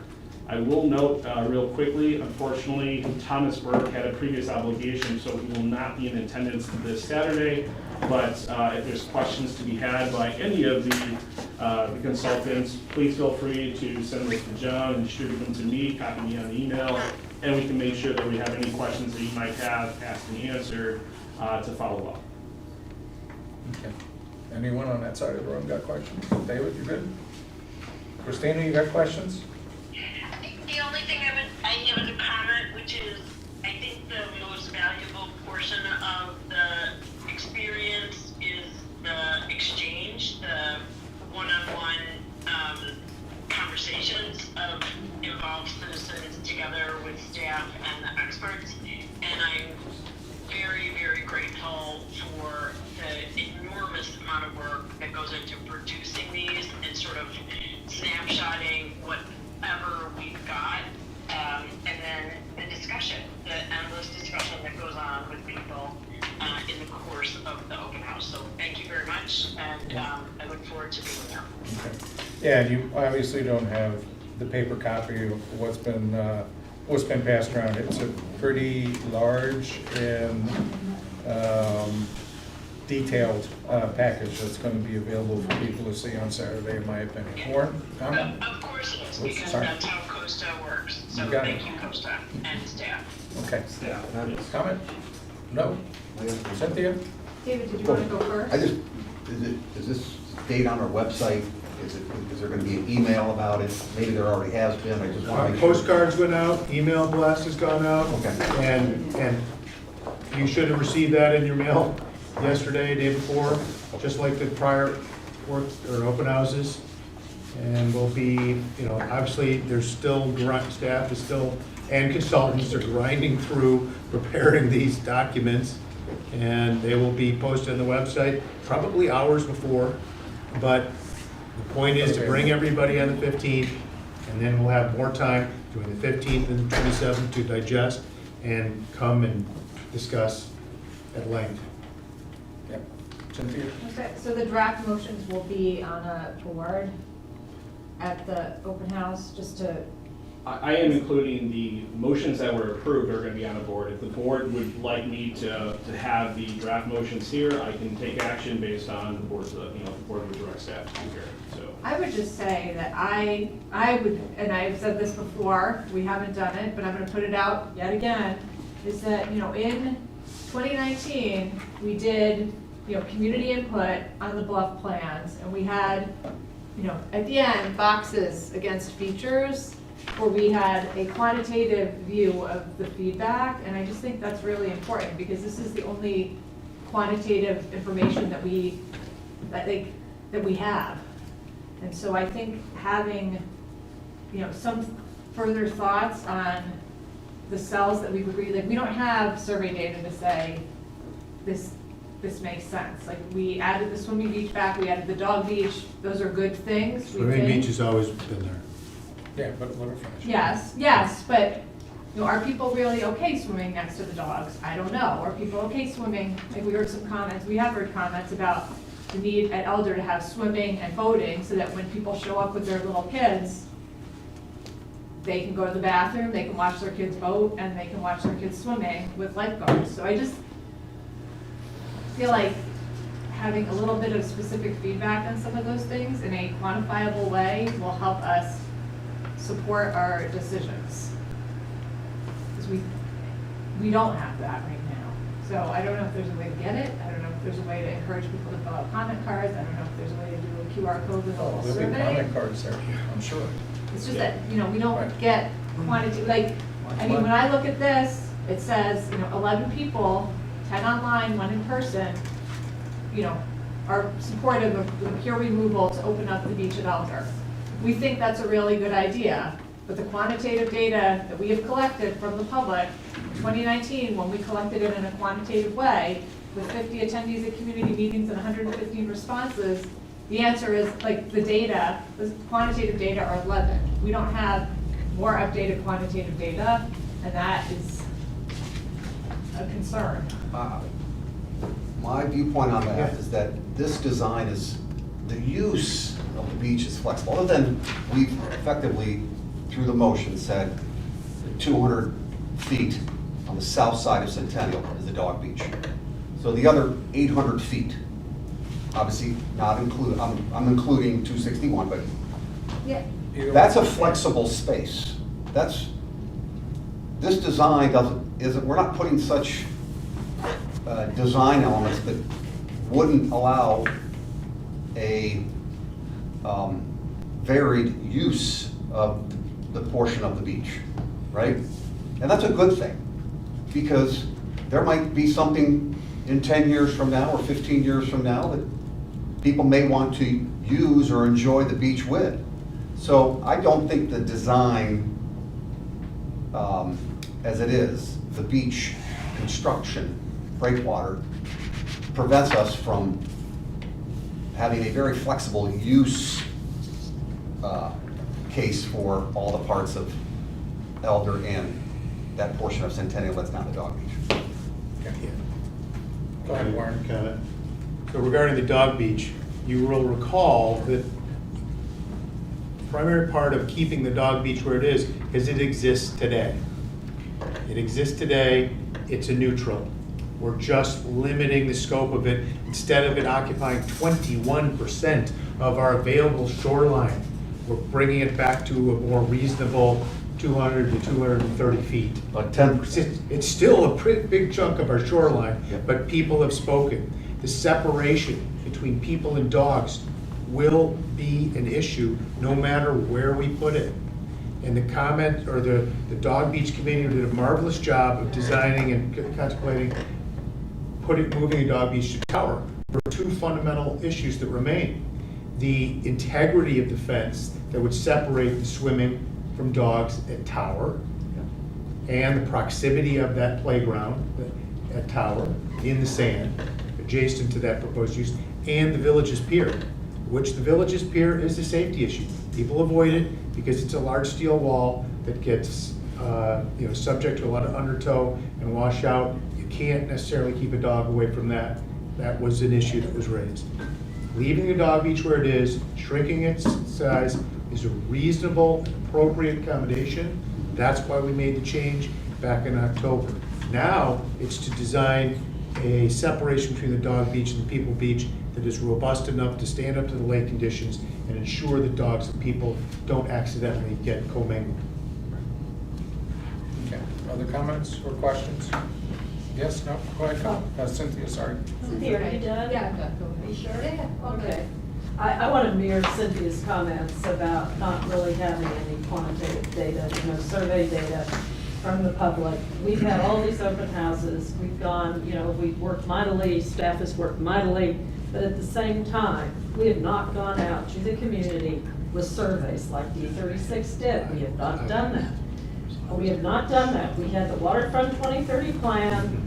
Again, you can shake your head, Warren. I can, because you didn't even live here during that. We went through extensive public survey. There were 10 members of the Lakefront Advisory Committee selected from different geographic groups, different interest groups, representing all this. And that's how we arrived at this. There were 4 phases of that plan, from the envisioning to the implementation. We were in the implementation phase, and this project was widely regarded as great. The caucus survey says, yes, we love Lloyd, do it like Lloyd. We had 2 beaches, Lloyd and Elder Centennial with the Headland Beach systems. We had 2 beaches that were left relatively as is, Maple and Tower. That was by design. This deal got turned sideways, unfortunately, with the exchange agreement. But there are provisions, and you'll see it, the Lakefront Master Plan contemplates a very similar approach without the consolidation of the parks.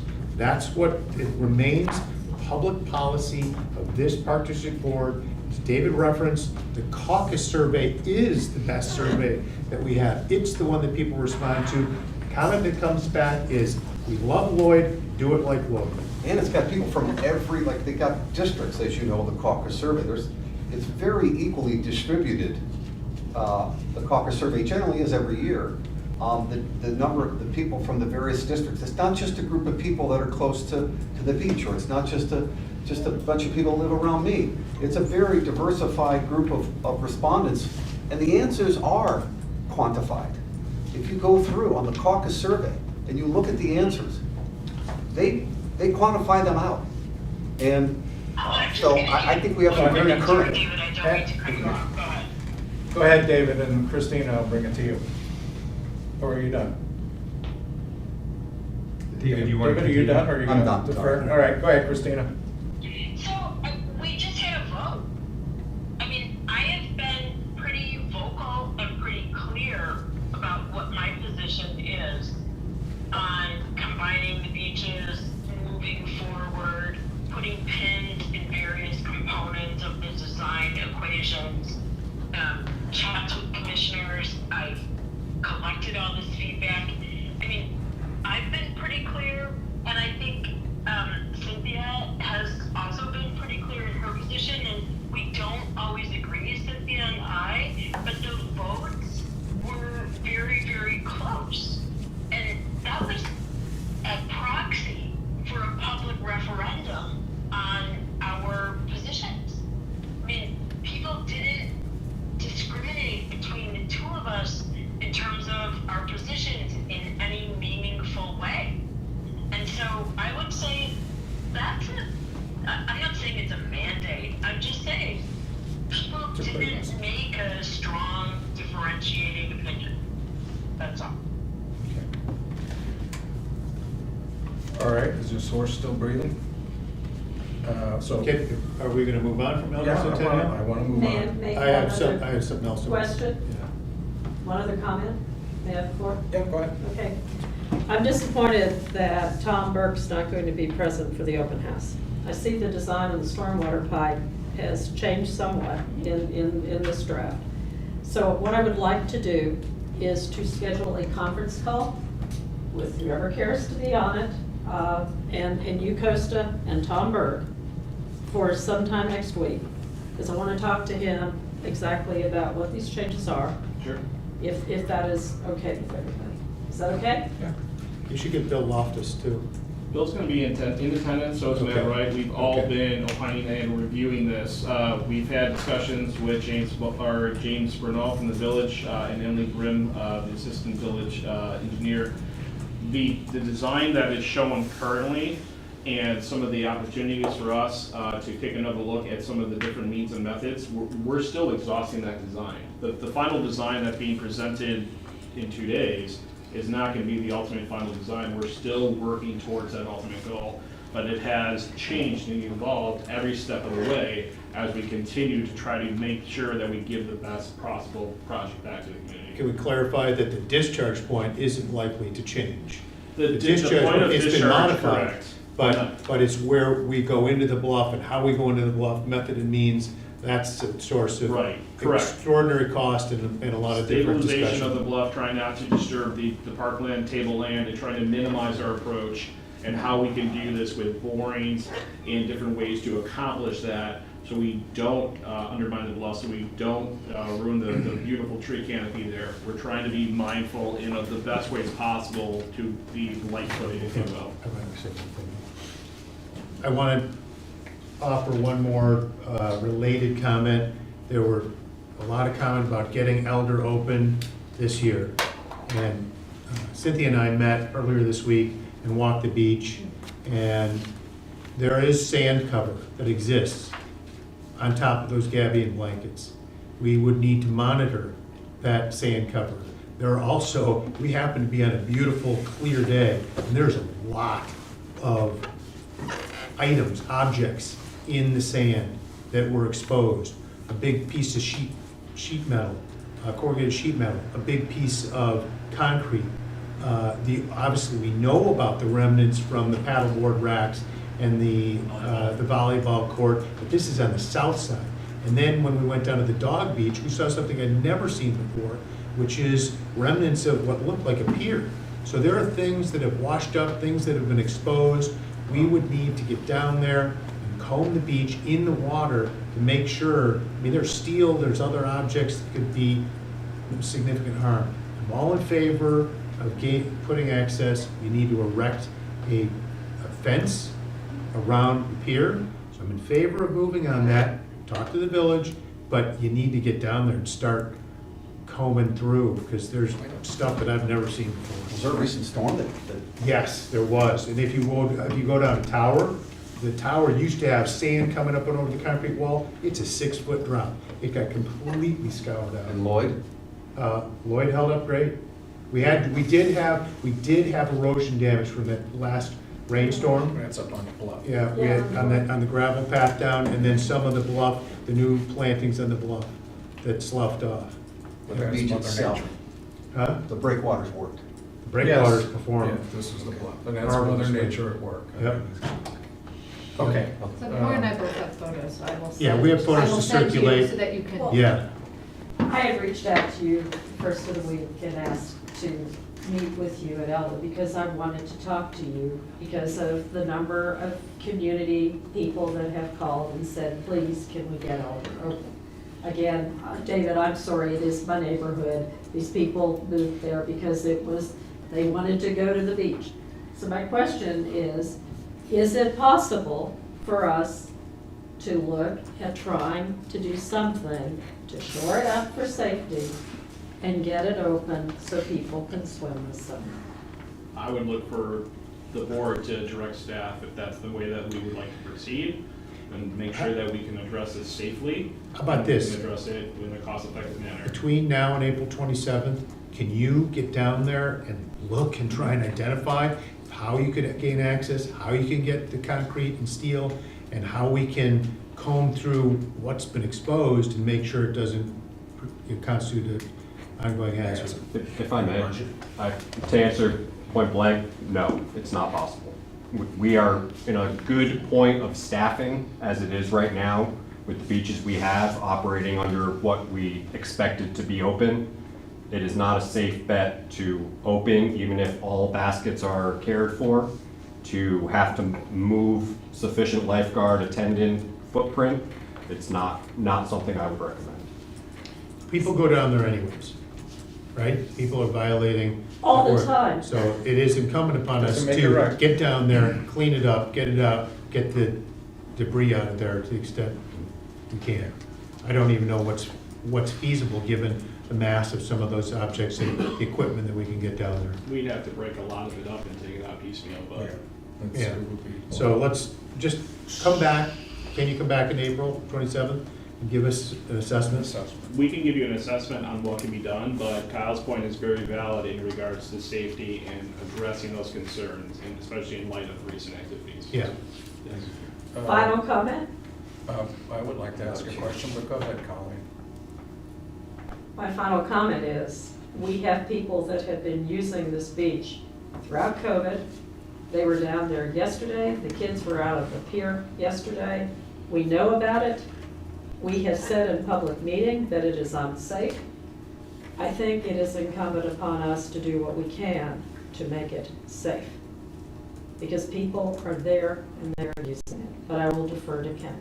Yeah, that's a risk management calculus. I think you're on the right path. I think getting a complete look at what it would take to make that a safe and accessible place is step one. And, factoring in the difficulties, Kyle, I understand what you're saying. The challenge from your perspective is staffing, right? But from COSA's perspective, there's clean up things that we need to understand what that would cost, how much time, and then we can make risk assessment based on that, talk to Paderma, figure out what their recommendations would be, because, JP, we got some issues with that. JP, if you could get Gracie to get the drone up tomorrow while it's still flat and calm, like I said, there are things I've never seen before that are exposed, including remaining poles from the original fence that are bent over and now, exposed in lake bed, so now's a great opportunity. My view is absolutely no way. To Do not open that beach. Do not open it. It's not safe. Listen, we've had 2 incidences. Don't want a third. You just don't know. We should, I feel, further fortify, limit people's ability to get down there. It's too easy to, that's my view from a risk management standpoint. Would I love Elder Centennial open? Of course I would. I don't think we should open up at all. Perhaps there's some debris that we can take away, to clean it up. But I'm a like hard no. We don't do, Risk. we either do it right or we don't do it at all. With safety, you just don't do half-assed measures All with right. safety, sorry to be We got, so we gotta move on here, All right. kids, Yeah. it's 2 Thank hours. you. So I have just a very quick question, and I kind of remember a conversation we had, I forget when, but not that long ago, about, well, you know, we could open up part of Centennial for swimming, there's not a whole lot of cost. Did that vaporize? Can we not do that? It's an unleashed dog park. So I'm just And- gonna and say, they're- if we look, could do it. From what we saw yesterday, I wouldn't do it. Well, Based on the you still debris gotta and clean the items park. out there. We brought it up. We did, brought it I up once, remember. I though. think Yeah, we were at Washburn. It was brought up. But the cost associated with getting it, let's just say, basic ready from a safety standpoint was, at least from what I recall, pretty expensive. And I'm like, well, I thought you could just go down there and clean a few things up. But it seemed to be like it was pretty expensive, in 6 digits. And I'm like, well, I guess that's not a possibility. So again, we either do it right or we don't do it at all. That's my view. And actually, we make it really hard for people to get to the beach. It's too easy for them to get down to the beach right now. Right. Not the stairs, but the pathway. So true statement, because it would cost a lot of money to do that. The discussion at that time was to remove the gaping baskets, and by doing that, you expose yourself. And there was talk about putting, I believe, a stone revetment in its place, which would be a costly expense. Okay, then- Costly expense. Nice concept. If we fence off that area and secure it, that's a possibility, but once again, I'm gonna get it's a fence. Right, I got you. There's waves, people, I get understand. ripped out, I mean, there's, Can we revisit this in April 27th after an assessment? Okay. Following up on Nikki's comment, should we look at Centennial? I mean, if people want to swim with dogs, people already swim with dogs. So, one final comment, and then we have to move on. So listen, just because people are violating stuff and going down to the beach, it doesn't make it right. Right. So I can't condone people who aren't paying attention to the rules, probably taking their dogs down there, putting them off leash and letting them go. And it's not what people should be doing. So the fact that you're doing it does not make it right, and nor should we support it. Right. We should support what we're supposed to be doing and manage our risk. If people want to do it and they get caught, I paid the fine once, so be it. All right, we're gonna move on. 6.2, Coaster, you're back on it. Golf course stormwater construction. Vicki, thank you. As discussed previously, and the ongoing construction on the golf course in collaboration with the Village of Winnetka and the great, collaboration between multiple government agencies, we did run into a couple things that we're looking to address and bring back to the park board for further consideration. Part of our design, there's 2 facets here. The first facet, as is listed on the agenda, is in regards to the sand bunkers. The original work of the sand bunker was anticipated to be done in-house with staff effort through the course of the remainder of 2022 and into 2023 through the closure, and then finish in 2023 and 2024 and move forward. With the transition from the park district management to Kemper's management, the loss of employees, not being able to retain and to find employees, it was discussed at the park board meeting, I believe in November, to add in a line item for the budget to take the expense of the sand bunkers, the greenside sand bunkers, in consideration. At that time, the park board approved $315,000 to be included as part of the budget as presented by Kemper Sports. The reason that number came to be was we had worked previously with a couple contractors, getting cost estimates. Hollenbeek was one of the cost estimates that came in low, which was going to meet that number. I will note that part of that number still did require the staff to basically get rid of all of the sand from the existing bunkers. After discussions with the village, discussions with the village contractor, the existing golf course contractor who did win the bid through DeMayo Brothers as part of the village scope of work. There was a concern of bringing on a third party to work in collaboration with this, because at the end of the day, it's going to be the path of least resistance. You're going to have a bunch of people pointing, well, I didn't do that, they did it, well, who's going to pay them to fix it, and so on. It was brought back to the DeMayo team to sharpen their pencil, if you would, and to review the scope of work and the cost estimate.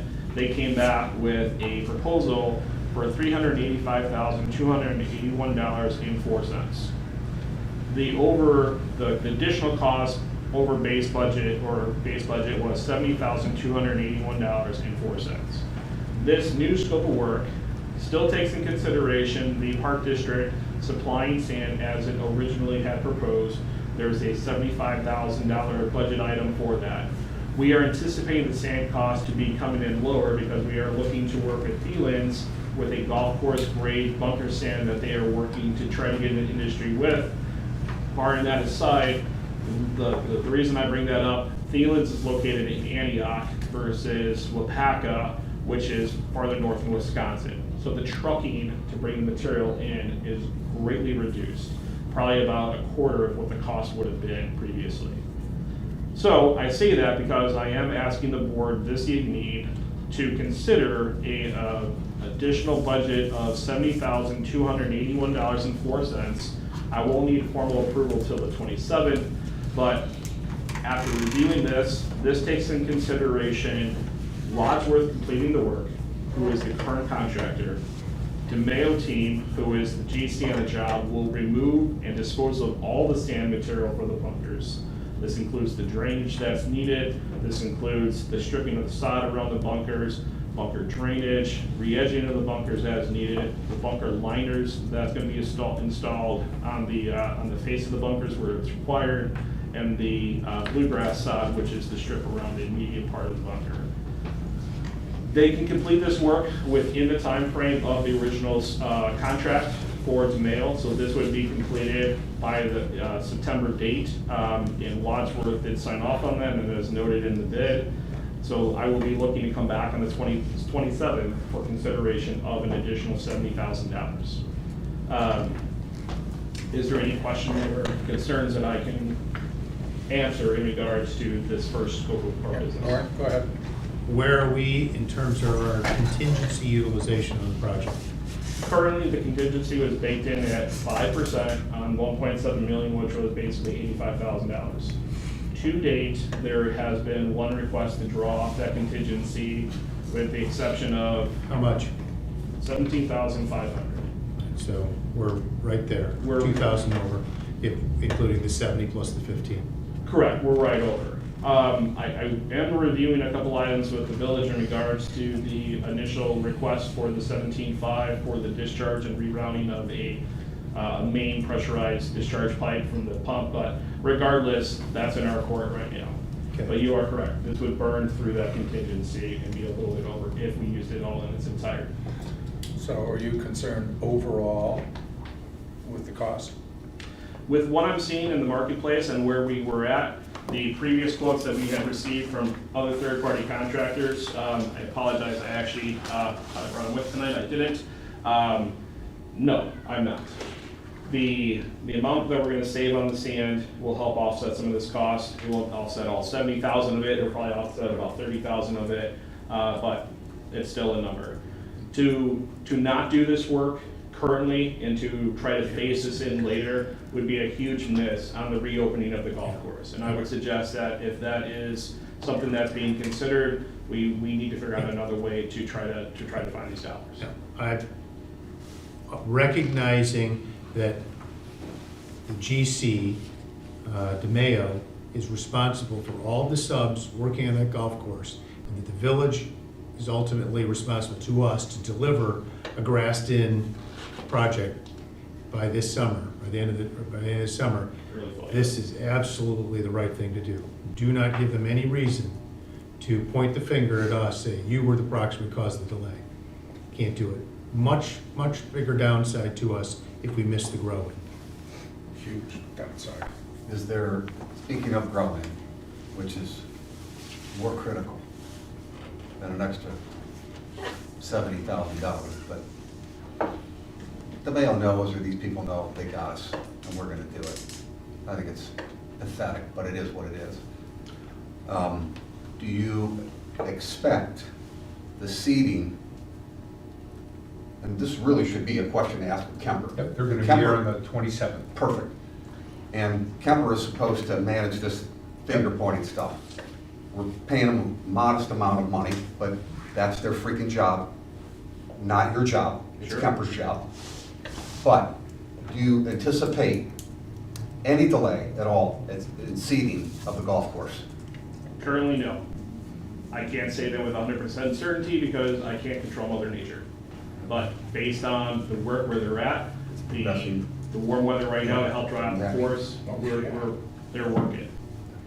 Every dollar we spend on that golf course, one less dollar for this. So David, if you haven't yet, do yourself a favor. You don't have to walk way out on the golf course. Go to the clubhouse, stand on the 10th or first tee. You can pretty much see it's spectacular. Okay. It's You're happy? spectacular. Oh, yeah. Okay, good. John, you're happy? Yeah. Going out there again. End product is going to be. Great to talk to Kemper. End product He'll be is here on going the to be great. 27th. Yeah, and that's, They're gonna have to your point, pictures David, from the drone. that's what we hired Kemper. Yeah. Was not put us on a Lean pedal. on it. Okay. I just have one. Oh, I'm sorry, go ahead, Cynthia. I just want to make sure, like, for the golf course, so this is the change order of $70,000, but wasn't there was another $370,000 something?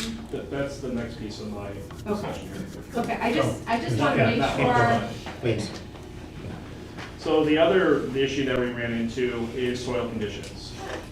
Typically on a golf course, the cart paths, the way that they're designed to handle cart traffic. They're not designed to be a roadway, they're not designed to handle heavy truck traffic. Right. They're designed for carts.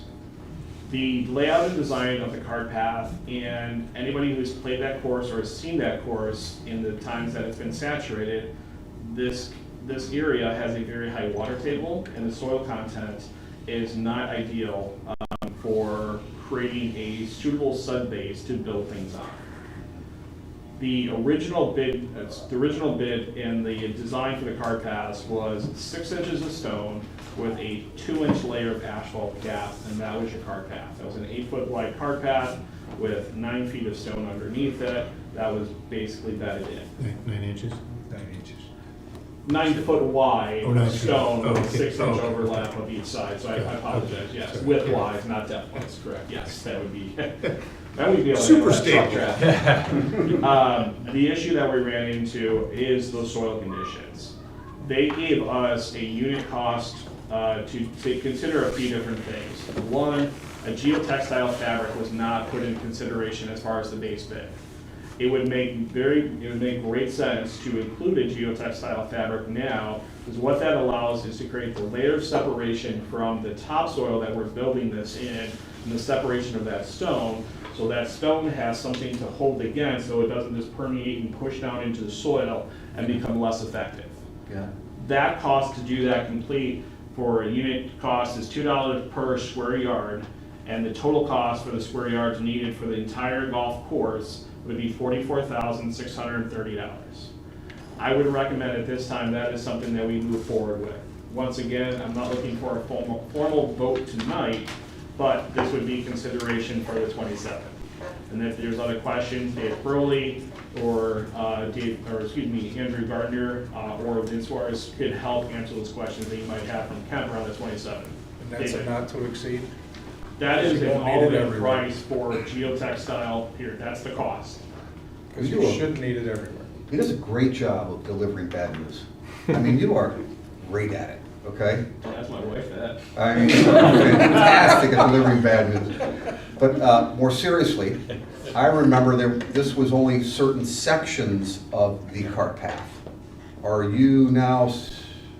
So to that very point, Yep. the geotextile fabric, for the longevity of what they would do, and once again, anybody who's been out there has seen the decline of the cart paths that we have, it would be staff suggestion to put the fabric throughout the entire cart path system. So I would be looking to expend, spend the $44,630 for this, it's almost a no-brainer. Wish had been planned from the get-go, because it's the right thing to do. But you had said at a previous meeting that this could be up to $218,000, correct? Yet. Okay, okay. But wait, okay. there's more? But wait, there's more, okay. And if you order now. I was gonna say that was good news, it's still like 44, but. The last piece of that is that depth. So initially, like I said, there was 6 inches of stone slated for that. Without starting the cut of the cart path, it's hard to understand just what the conditions are out there. Well, that start was today. They started at the number 13 tee and they're working their way back off the course because that's the way that you would handle that so they don't ruin the cart path that they just installed. During that cut, we went out there and conducted what's called a proof roll. Basically, you use a large piece of equipment, we used a roller in this case, to roll the cut depth of elevation, the 8-inch cut of soil, to see how it's compacting and if it's going to be a suitable subgrade to handle the material that's being put on, the stone, the asphalt, and ultimately handle the traffic that's there. Going out there, there are areas where that 6-inch cut, my boots sunk in the ground 6 inches. There's other areas where when I did my heel test, I only went in about 1 inch. There's other areas that were firm. The objective of what I'm trying to get to here is there are areas of the cart paths that we're going to run into an unsuitable soil condition. And there's 2 options that we can go. We can do basically an undercut of 6 inches additional to, so we have a foot now of stone that would be compacted in 2 6-inch lifts and then brought up to grade for the cart paths to sit on. The other option would be an additional foot cut to create that same barrier, going up now 18 inches of depth. We did a little bit of, some experiments out there today. We took a pickup truck that weighs about 10,000 pounds, and we proof rolled it again with that to see what would happen. That truck sunk about 2 inches overall. To get the pavement out there, the 6-wheelers from whatever company they're gonna bring in to do this work, they would literally sink on the way out to the golf course to get to that area of the course. So not only would it be hard to facilitate this work, it might not even be possible with the equipment on site. So the suggestion would be, and based on discussions with Rick Jacobson, based on discussions with Greg, the gentleman from Wadsworth and his 30 years of experience building golf courses, Rick, Greg, and I are gonna meet on site again tomorrow to re-review this. And everything that we did today, based on DeMayo's, I know it's a little bit different because, they're performing the work and it was cost. I'd like to suggest that the board allows a contingency for $178,331. That would allow for a complete additional 6 inches of cut on the golf course. And now when I say a contingency for that amount, it would only be needed and used in those unsuitable soil conditions. The unit rate basically comes down to, I think it's $9.88 a linear foot is the cost to put the additional 6 inches of stone in. When we did, we did a pull back at 12 inches and did a proof roll, the soil conditions were a lot more stable. My heel went in maybe 1/4 inch and we definitely had some more suitable soil conditions. Between the water table, the proximity to ponds, I don't think that we're gonna need a 6-inch cut overall the entire course, but I wanna have that in the hip pocket in case we run into those conditions throughout the course, so I don't have to come back, stop progress on the course, and then come back and ask for additional dollars. So that's my sale, if you will. Okay. Open to any questions that the board has. You keep referencing topsoil. Are we cutting the clay, or are we building on top of topsoil? 5 feet of topsoil before you hit clay on average. 5 feet? 5 feet. Wow. Should be a farm field. So we are building on topsoil. What's that mean? Well, topsoil. Topsoil is organic. Okay, topsoil is organic material. It will continue to decompose over time. And that's why if you drive the golf cart across the golf course as it existed, you're doing this, right? The whole thing, bouncing up and down, because you're gonna continue to get that. In my world, and I've been doing this for 35 years, real estate development, undercut, pound in 3-inch rock, but you're going down to Clay. Well, there's no way we can afford to go down to Clay. So have you looked, has anybody discussed lime stabilization? I don't even know if you can lime stabilize The cost topsoil. to do that, we did lime stabilization out here in this parking lot, because we had a similar issue, and that's what we did to resolve this issue when we did our geotechnical piece for that. The cost for the cut and where we need it, I'm confident that we're not gonna need this throughout.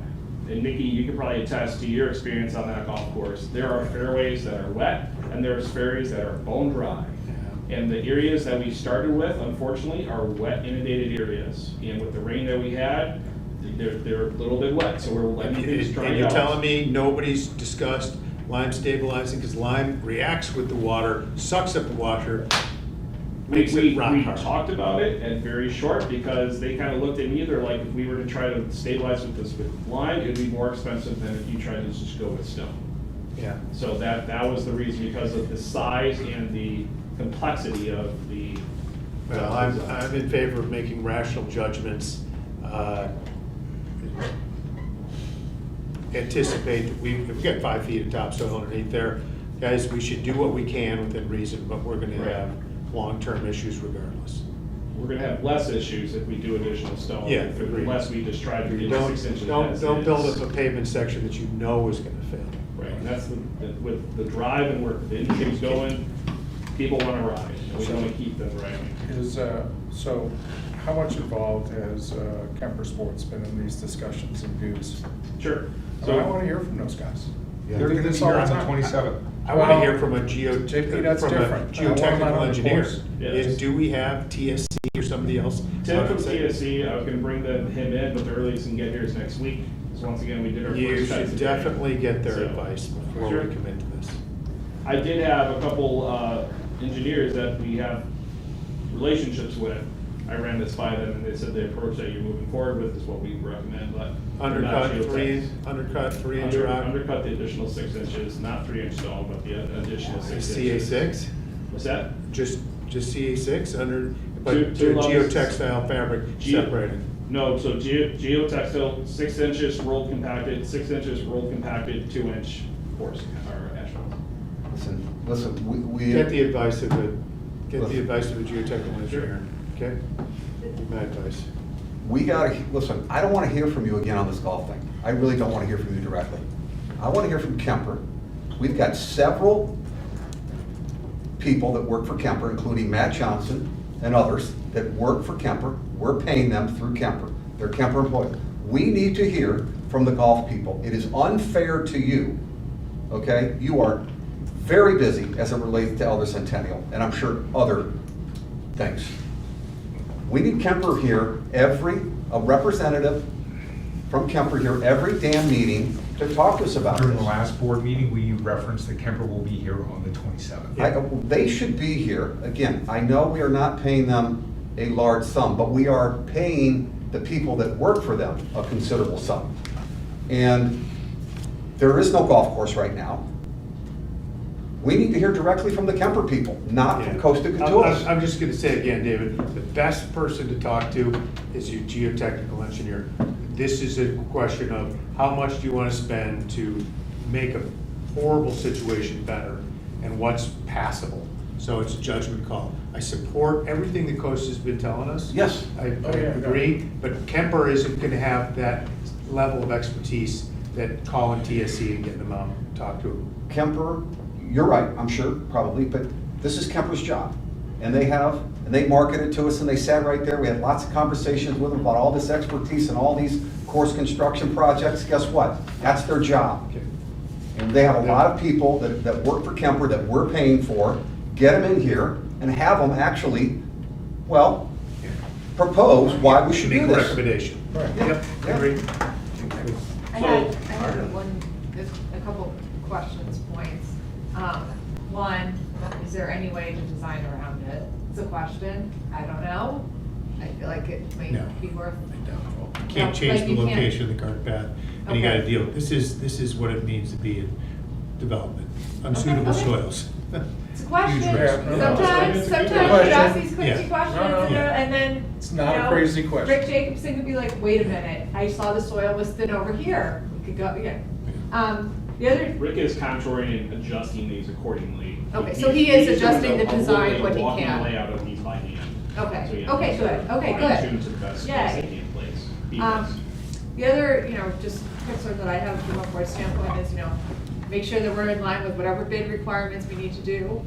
It sounds like Steve is nodding his head like we are, and I just Yeah, want to it's the make sure that we contract, have written yeah. proposals to vote on with numbers, and that we do that in a time, like, we're giving provisional, like, at the end of the day, we want written proposals with numbers from Kemper that we vote on and move forward.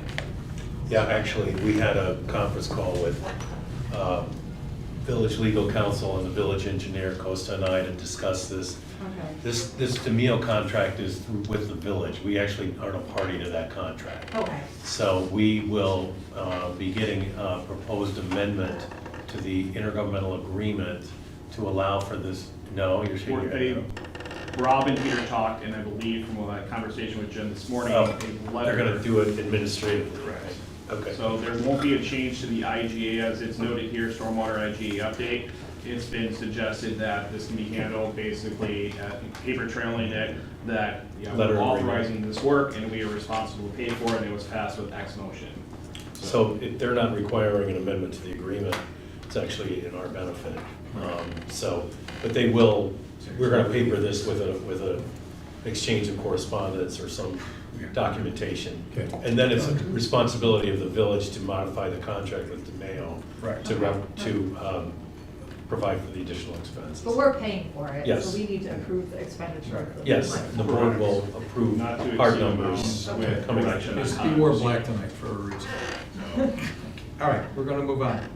So just for clarity, for the 27th, because I need a vote one way or Yes. the other, because they already Yes. started on this. And Yes. Yeah. I did authorize the 6-inch cut out of our contingency not to exceed 1,000 linear feet, so $10,000, because they've already had the ground open, so just be aware. Yeah, But understood. I will reach out to Tim, I will get Tim out on site and have his site engineer take a look at this from the geotechnical piece, and then we'll have Kemper present this to the board on the 27th with direction based on their assessment as well. Gotcha, thank you. Just so we're clear too on the Kemper scope of their presentation, like I'm expecting a financial overview of, are there costs coming in line with respect to the budget that we had some costs coming through vouchers. Yeah, you're and supposed to be giving is us that- updates. Yeah, no, I just want to make sure they're delivering in line with the financial expectations that we agreed on with them, and I expect that to be covered in our meeting. I can say they've been giving us monthly updates to staff as far as what their expenses and revenue, lack thereof right now, like have been looking like. They are consistent with budget and Okay. have actually been able to limit costs where possible. Okay. Thank you. Good stuff. All right, matters of the director. Quickly, the NSSRA Shining Stars event is tomorrow night. To date, or as of this evening, we do not have anybody signed up for it on the board side. I do have an invitation if somebody wants to consider going tomorrow night. It's at Pinstripes, and it's actually a pretty awesome event. $25. So the IAPD Legislative Conference is on May 2nd and May 3rd in Springfield. Starts with a dinner, and then it goes from 8 to 12 the next day with updates on legislation or proposed legislation and, all things Park District, oriented for any Park District representative, be it staff or commissioner who wants to attend. So if you have an interest to go to Springfield for 2 days, really a night and an afternoon, through the following afternoon on the It's a 3rd. night to remember. Huh? It's a night to Yeah, it's a remember. night to remember. So that's it. Okay. So I have a matter, the director, that we had talked about. Is now the right time to bring it up? Fire away. The FOIAs. What is going on? I still don't have them. They're still not on Diligent. Yeah, There was only one, like, what By- is, what? I am hassling John. I It's on me, followed up. it's on me. Okay. I had my firm assemble everything, they gave it to a secretary who was on leave, and I didn't realize I had it. After you pinged us earlier, yesterday, or earlier today, I can't I remember. picked a couple times Yeah, in the a last. few Yeah, times. yeah, Close so this I out. discovered that this stuff is already assembled and I just need to hit send it to Kyle. So when is that happening? So, tomorrow, top of my list tomorrow. Top of your list tomorrow. Yep. That's fabulous. Top of the morning too. And apologies for the I'll be delay. sitting there waiting. I know you will. Call her in advance. My Okay. apologies for the delay. All right, staff reports. I'm going to start with Denise. All of the minutes up to today have been prepared in their annual folder, and also the next meeting, the 27th, will be your semi-annual review of the closed session, so there's all that information is also in the folder. Okay. Clippings. Any questions? No? Jim? Oh, sorry. Go ahead, I Colleen. have a question for the director. On the Springfield, I see the number one item that they highlight are tips for successful grant applications. Can anyone, Steve or John, can you tell me if it is worthwhile to attend for tips on grant applications? Yeah, it's a great idea to attend that session because you get a lot of information about what's going on in Springfield. And I don't know who's presenting on that, but I'm sure they've got somebody that knows a lot about, the fine points of, checking the right boxes when it comes to grant review. So that was also at the ICPD symposium. That's one of the sessions that I spent with, I think it's Hitchcock, and there was a second firm at that presentation. So I'm not sure who is presenting in this particular event, but I think we have points of contact that are meaningful. My point being that we want to spend a lot of money, and one way to get that money is to move forward with grants. I don't know if Anya is still your grant person, don't know who's working grants, but it might be worth their trip to Springfield to meet and greet and learn. Just a suggestion. Thank you. Okay. You ready for Jim? Go get it. Okay, just a couple quick items. The audit has gone well thus far. Follow up a Zoom call tomorrow morning with our lead auditor to go over about a half a dozen fine points that we need to iron out. But we're on track with the audit, and thus far things are favorable. I mentioned to Steve earlier that I'm cautiously optimistic we'll be done with this very soon. A side note of that audit is we did close our 2022 books on March 31st. So I have held off on distributing the 2023 budget book. We've had some editing challenges to get through that we're slowly ironing out, but I also wanted to include the 2022 actual numbers rather than projected numbers, so we have a clearer picture of where we are financially. So I've been working this week to update the 2022 projected numbers to 2022 actual numbers. So hopefully we'll be able to get this 2023 book to you in the near future. Then I want to move on to we talked about new accounts. I've been meeting with Chase and Citibank. Chase has been very diligent about courting new business with us. I was supposed to have a meeting with them today, but they had to cancel at the last minute, so I'll be meeting with them next week to talk about some opportunities for new accounts there. Citibank has not been quite as diligent as Chase, but we have been in conversation, so those are ongoing. And touching on that is the existing collateral agreements we have with our existing banks, BMO Harris, Wintrust, as well as the Illinois Funds and the IPD-LAF. The collateral agreements for BMO Harris, for BMO Harris, IPD, LAF, and Illinois Funds are all in very good shape. They are along the lines of what Christina recommended, with limiting them to strictly U.S. government securities, eliminating municipal bonds, and eliminating mortgages. The Wintrust agreement needs some fine tuning. I'm working through that. Hopefully when Christina's back and available, we can sit down and go through that. I'd like to lean on her expertise a little bit. This is my first time dealing with these collateral agreements. That's where we stand at the moment. Okay. That's it, John? That's it. Christina, are you willing to help? Absolutely, yes. Thank you so much for pushing that ball forward, Jim. I appreciate it. You're welcome, Christina. All right. Kyle? Our Springfield use is in full force right now. You've seen out of the corner of your eye, we have active use going on really the majority of the evening, everything from soccer to lacrosse to baseball. Got a little bit of everything out there, so it's great to see this time of year. We had 2 bid openings earlier this week. One, as I previously mentioned, was the outdoor ice equipment. Our second bid opening is for the Lloyd Beach fenced-in storage 8-year term. We were very excited to have 6 different bids on that, and it was a very tightly contested battle on that one. Easter egg hunt at Crow Island was a huge success. I think, it's incredible to see how weather can impact an event, but it made a great event, fantastic.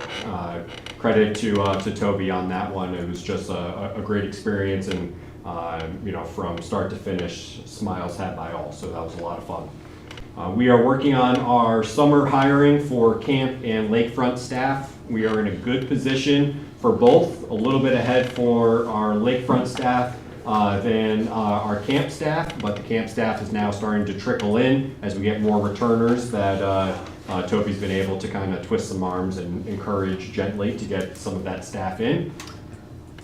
The IGA with District 36 is still in process. We're in a really good spot with kind of I don't want to say a tentative agreement, but we're in on good terms. We are waiting on some additional action steps from D36 relative to their Crow Island work before we push that forward into hopefully the final review and the final stages of that IGA. Pass sales for our summer passes at the lakefront beaches, swimming beaches, as well as boat launch are right on par with what we budgeted. So we are very excited to see that doing well so far.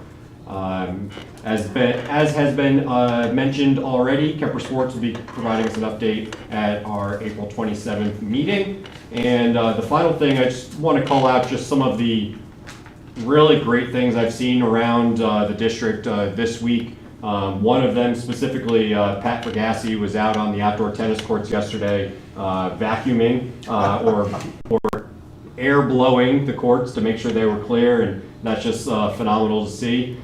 Today, James Janescu, one of our recreation managers, stopped by my office after being out on Pony Field doing some laser grading with an array of park maintenance staff, and I told him he looked tan, but he said, no, I'm just dusty. So that was awesome to see. And then Gracie Durham the other day, I saw her heading out the door with an armful of signs and different things that have been Xeroxed and laminated, and getting them ready to post around the district. So there's a lot of great work going on by staff, and I've echoed this to a couple individuals specifically, but I want to call out directly the park maintenance staff because they are the ones you don't see, but you notice when they're not there, and they are doing a phenomenal job, and that's credit to Coach, that's credit to his team.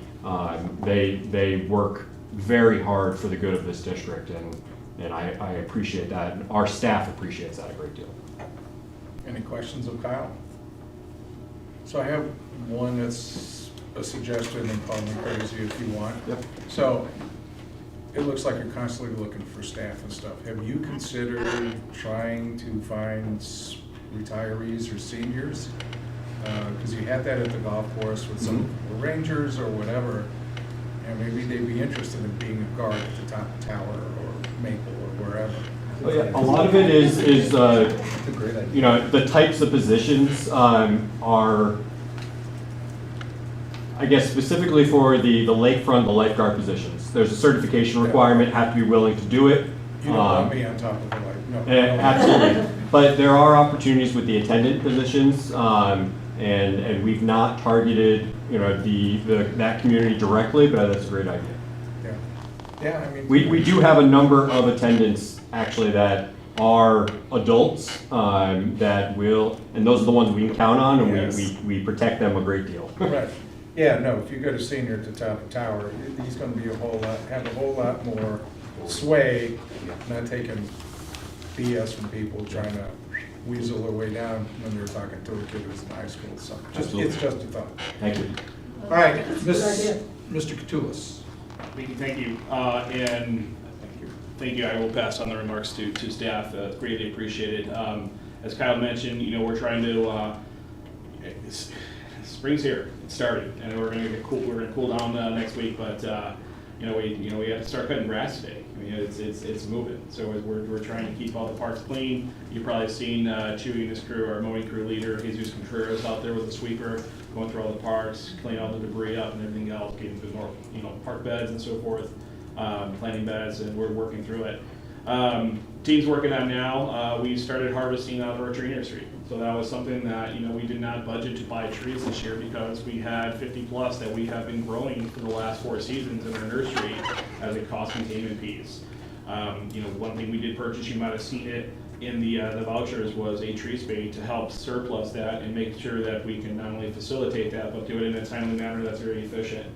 Working with the stormwater project for Core Island, we're going to be able to move some trees now where we had to, rely on third-party contractors before that we can do in-house. So once again, the team's hungry to be able to take on work and to take, to do whatever, but, the gracious, support from the board to support us with the tools and the equipment to do that is what the guys look forward to. So thank you for that, and thank you for your support as well.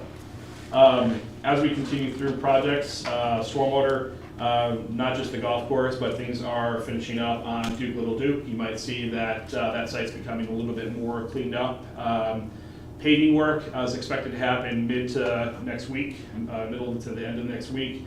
Hibbard Road has been under a little bit of a dust cloud, unfortunately. DeMayo is trying to get out there and water that several times a day to help keep the dust down to a minimum and try to help Pat in his efforts to keep the courts clean and safe. But paving plants, I believe Peter Baker's is opening up. They're saying on Tuesday from what we've heard, and they're going to be out there starting to pave starting Wednesday. So hopefully Hibbard Road can get underway, completed. I think they're going to try to get that done by Saturday through the weekend, and then that'll help a lot of the congestion through here with the dust. But in addition to that, Wadsworth team on the golf course is doing a great job out there. They're starting to really hit their stride on the golf course. I would say that, well, I wouldn't say, all the bridges on the par 3 are now complete and installed. The bridge work is now commencing on the number 12 bridge that was required per the recommendation from the wetland delineation. We did save about $13,000 on the bridges. They came in under budget a little bit, so we're getting back in the black a little bit. But that was used up quickly. But we're continuing on. We're looking on schedule and things are progressing. We also had a bid opening on Tuesday. We took bids for reseal coating of the tennis courts and color coating of 8 through 12. So that's something that we went through. Very pleased with the bids that we did receive within budget and expectations. One of the contractors that we've used in the past was the lowest identified responsible bidder thus far. We're still checking references, but he's done work for us in the past and we've had no issues. So I think we're going to have a clear recommendation for the board on the 27th. As we move forward with platform tennis, we have the inspector coming out tomorrow to check on the gas work and the electrical work, so that'll be one step closer. Talked with the contractor who's doing the paving work out there. He's going to try to get settled up for not next week, but the following week to be out on site to do the additional work there. Tom from McScott Golf is out. You might have seen the aerial lift on the driving range. Nets are going in. Those will be completed hopefully by Saturday by noon, if not by the end of the day tomorrow. So then the Kemper team can start actually driving some revenue. Funny how that is. So we can start to get some dollars in. In addition to that, Elder Centennial survey work. I did get quotes in from two different firms, Terra Technologies, who we've used in the past. We want to get better baseline work so we can have good documents to go off of when we construct our plans for the final vision and version that will be ultimately approved by the board and rendered. Currently, the work in total is $15,000. That is for both sites from Sheridan Road to 600 feet into the lake. The reason that we need to go into the lake for the bathymetry, it's not only required for the reports and the permits that are required for the project from the Corps and the IDNR, but also gives us a baseline for our sand nourishment as we move forward with that project. So that is work that, once again, is under the threshold of scope. Wanted to bring it to the board so you were aware of the spend. Once again, as previously discussed, we told the board that we would make them aware of costs as it relates to that project and what we're looking to spend. So I'm going to be looking to expense $15,000 from our budget for Elder Centennial to get the survey work done for that. Topo, right? They took topo and bathymetry for both sites, Elder and Centennial. Go ahead. How many quotes did you get again? I got 2, I'm waiting on 1 more. Okay, so you'll have 3 in total. Yep. So, the other piece is the soil borings that I need for the site. We have the layout plan, we're getting costs back for the survey work, the soil boring work. The plans are a lot less for the original work that we did. We're gonna be able to use a lot of that, but we have to sink a couple of deep holes for the foundations for the stormwater because of the current design. So the structural engineer had a chance to look through those based on their recommendation. We're gonna get quotes in on those, so I'm expecting those back, and then we can get that, once again, in front of the board. Hopefully that'll be under 25,000, but based on the cost and where we're at, I might hold back a minute on that till we finalize a plan design for Centennial, so we don't have to mobilize that job once to help save some cost and dollars there, but we'll see how that pans out over the coming weeks and months as that progresses. And as Kyle said, it's not one person, it's a team that makes the park district together. I gotta compliment not only the recreation crew and other facilities, but especially Gracie with the time and the effort that she's been putting in behind the scenes. I can't tell you how many nights that she's been, working collaboratively to get this in. I know tonight's another late night, and tomorrow I'm sure will be to an extent as well as we look to Saturday.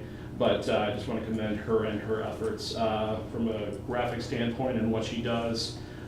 Kate's supporting us to an extent, but Gracie definitely, that's her domain, and she's doing a fantastic job, so I just want to recognize her at this level. That's all. Okay, questions of Costa? All righty, board liaison reports, Reader's Digest version? None? Oh, that's the best kind.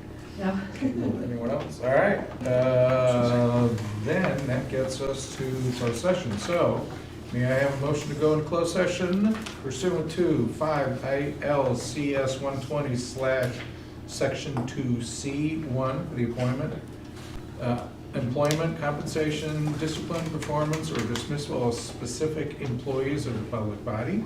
5 ILCS 120 Section 2C5 for the purchase or lease of property.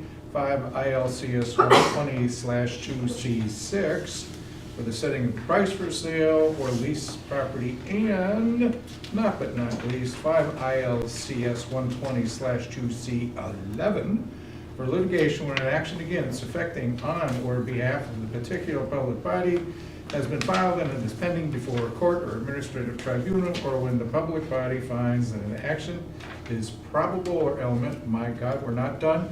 5 ILCS 120-2-C21 for the purpose of approval for the body of minutes or semi-annual review of the minutes as mandated by section 2.06. Motion, please. So moved. Second? Second. Roll call. Commissioner Rapp? Yes. Commissioner Root? Yes. Commissioner Seaman? Yes. Commissioner Kodo? Yes. Commissioner Archambault? Yes. Commissioner James? Yes. Motion passes. Motion passes, and 8:46, Denise. Take five. All right, Put you on mute, and we'll do that. yeah, we're gonna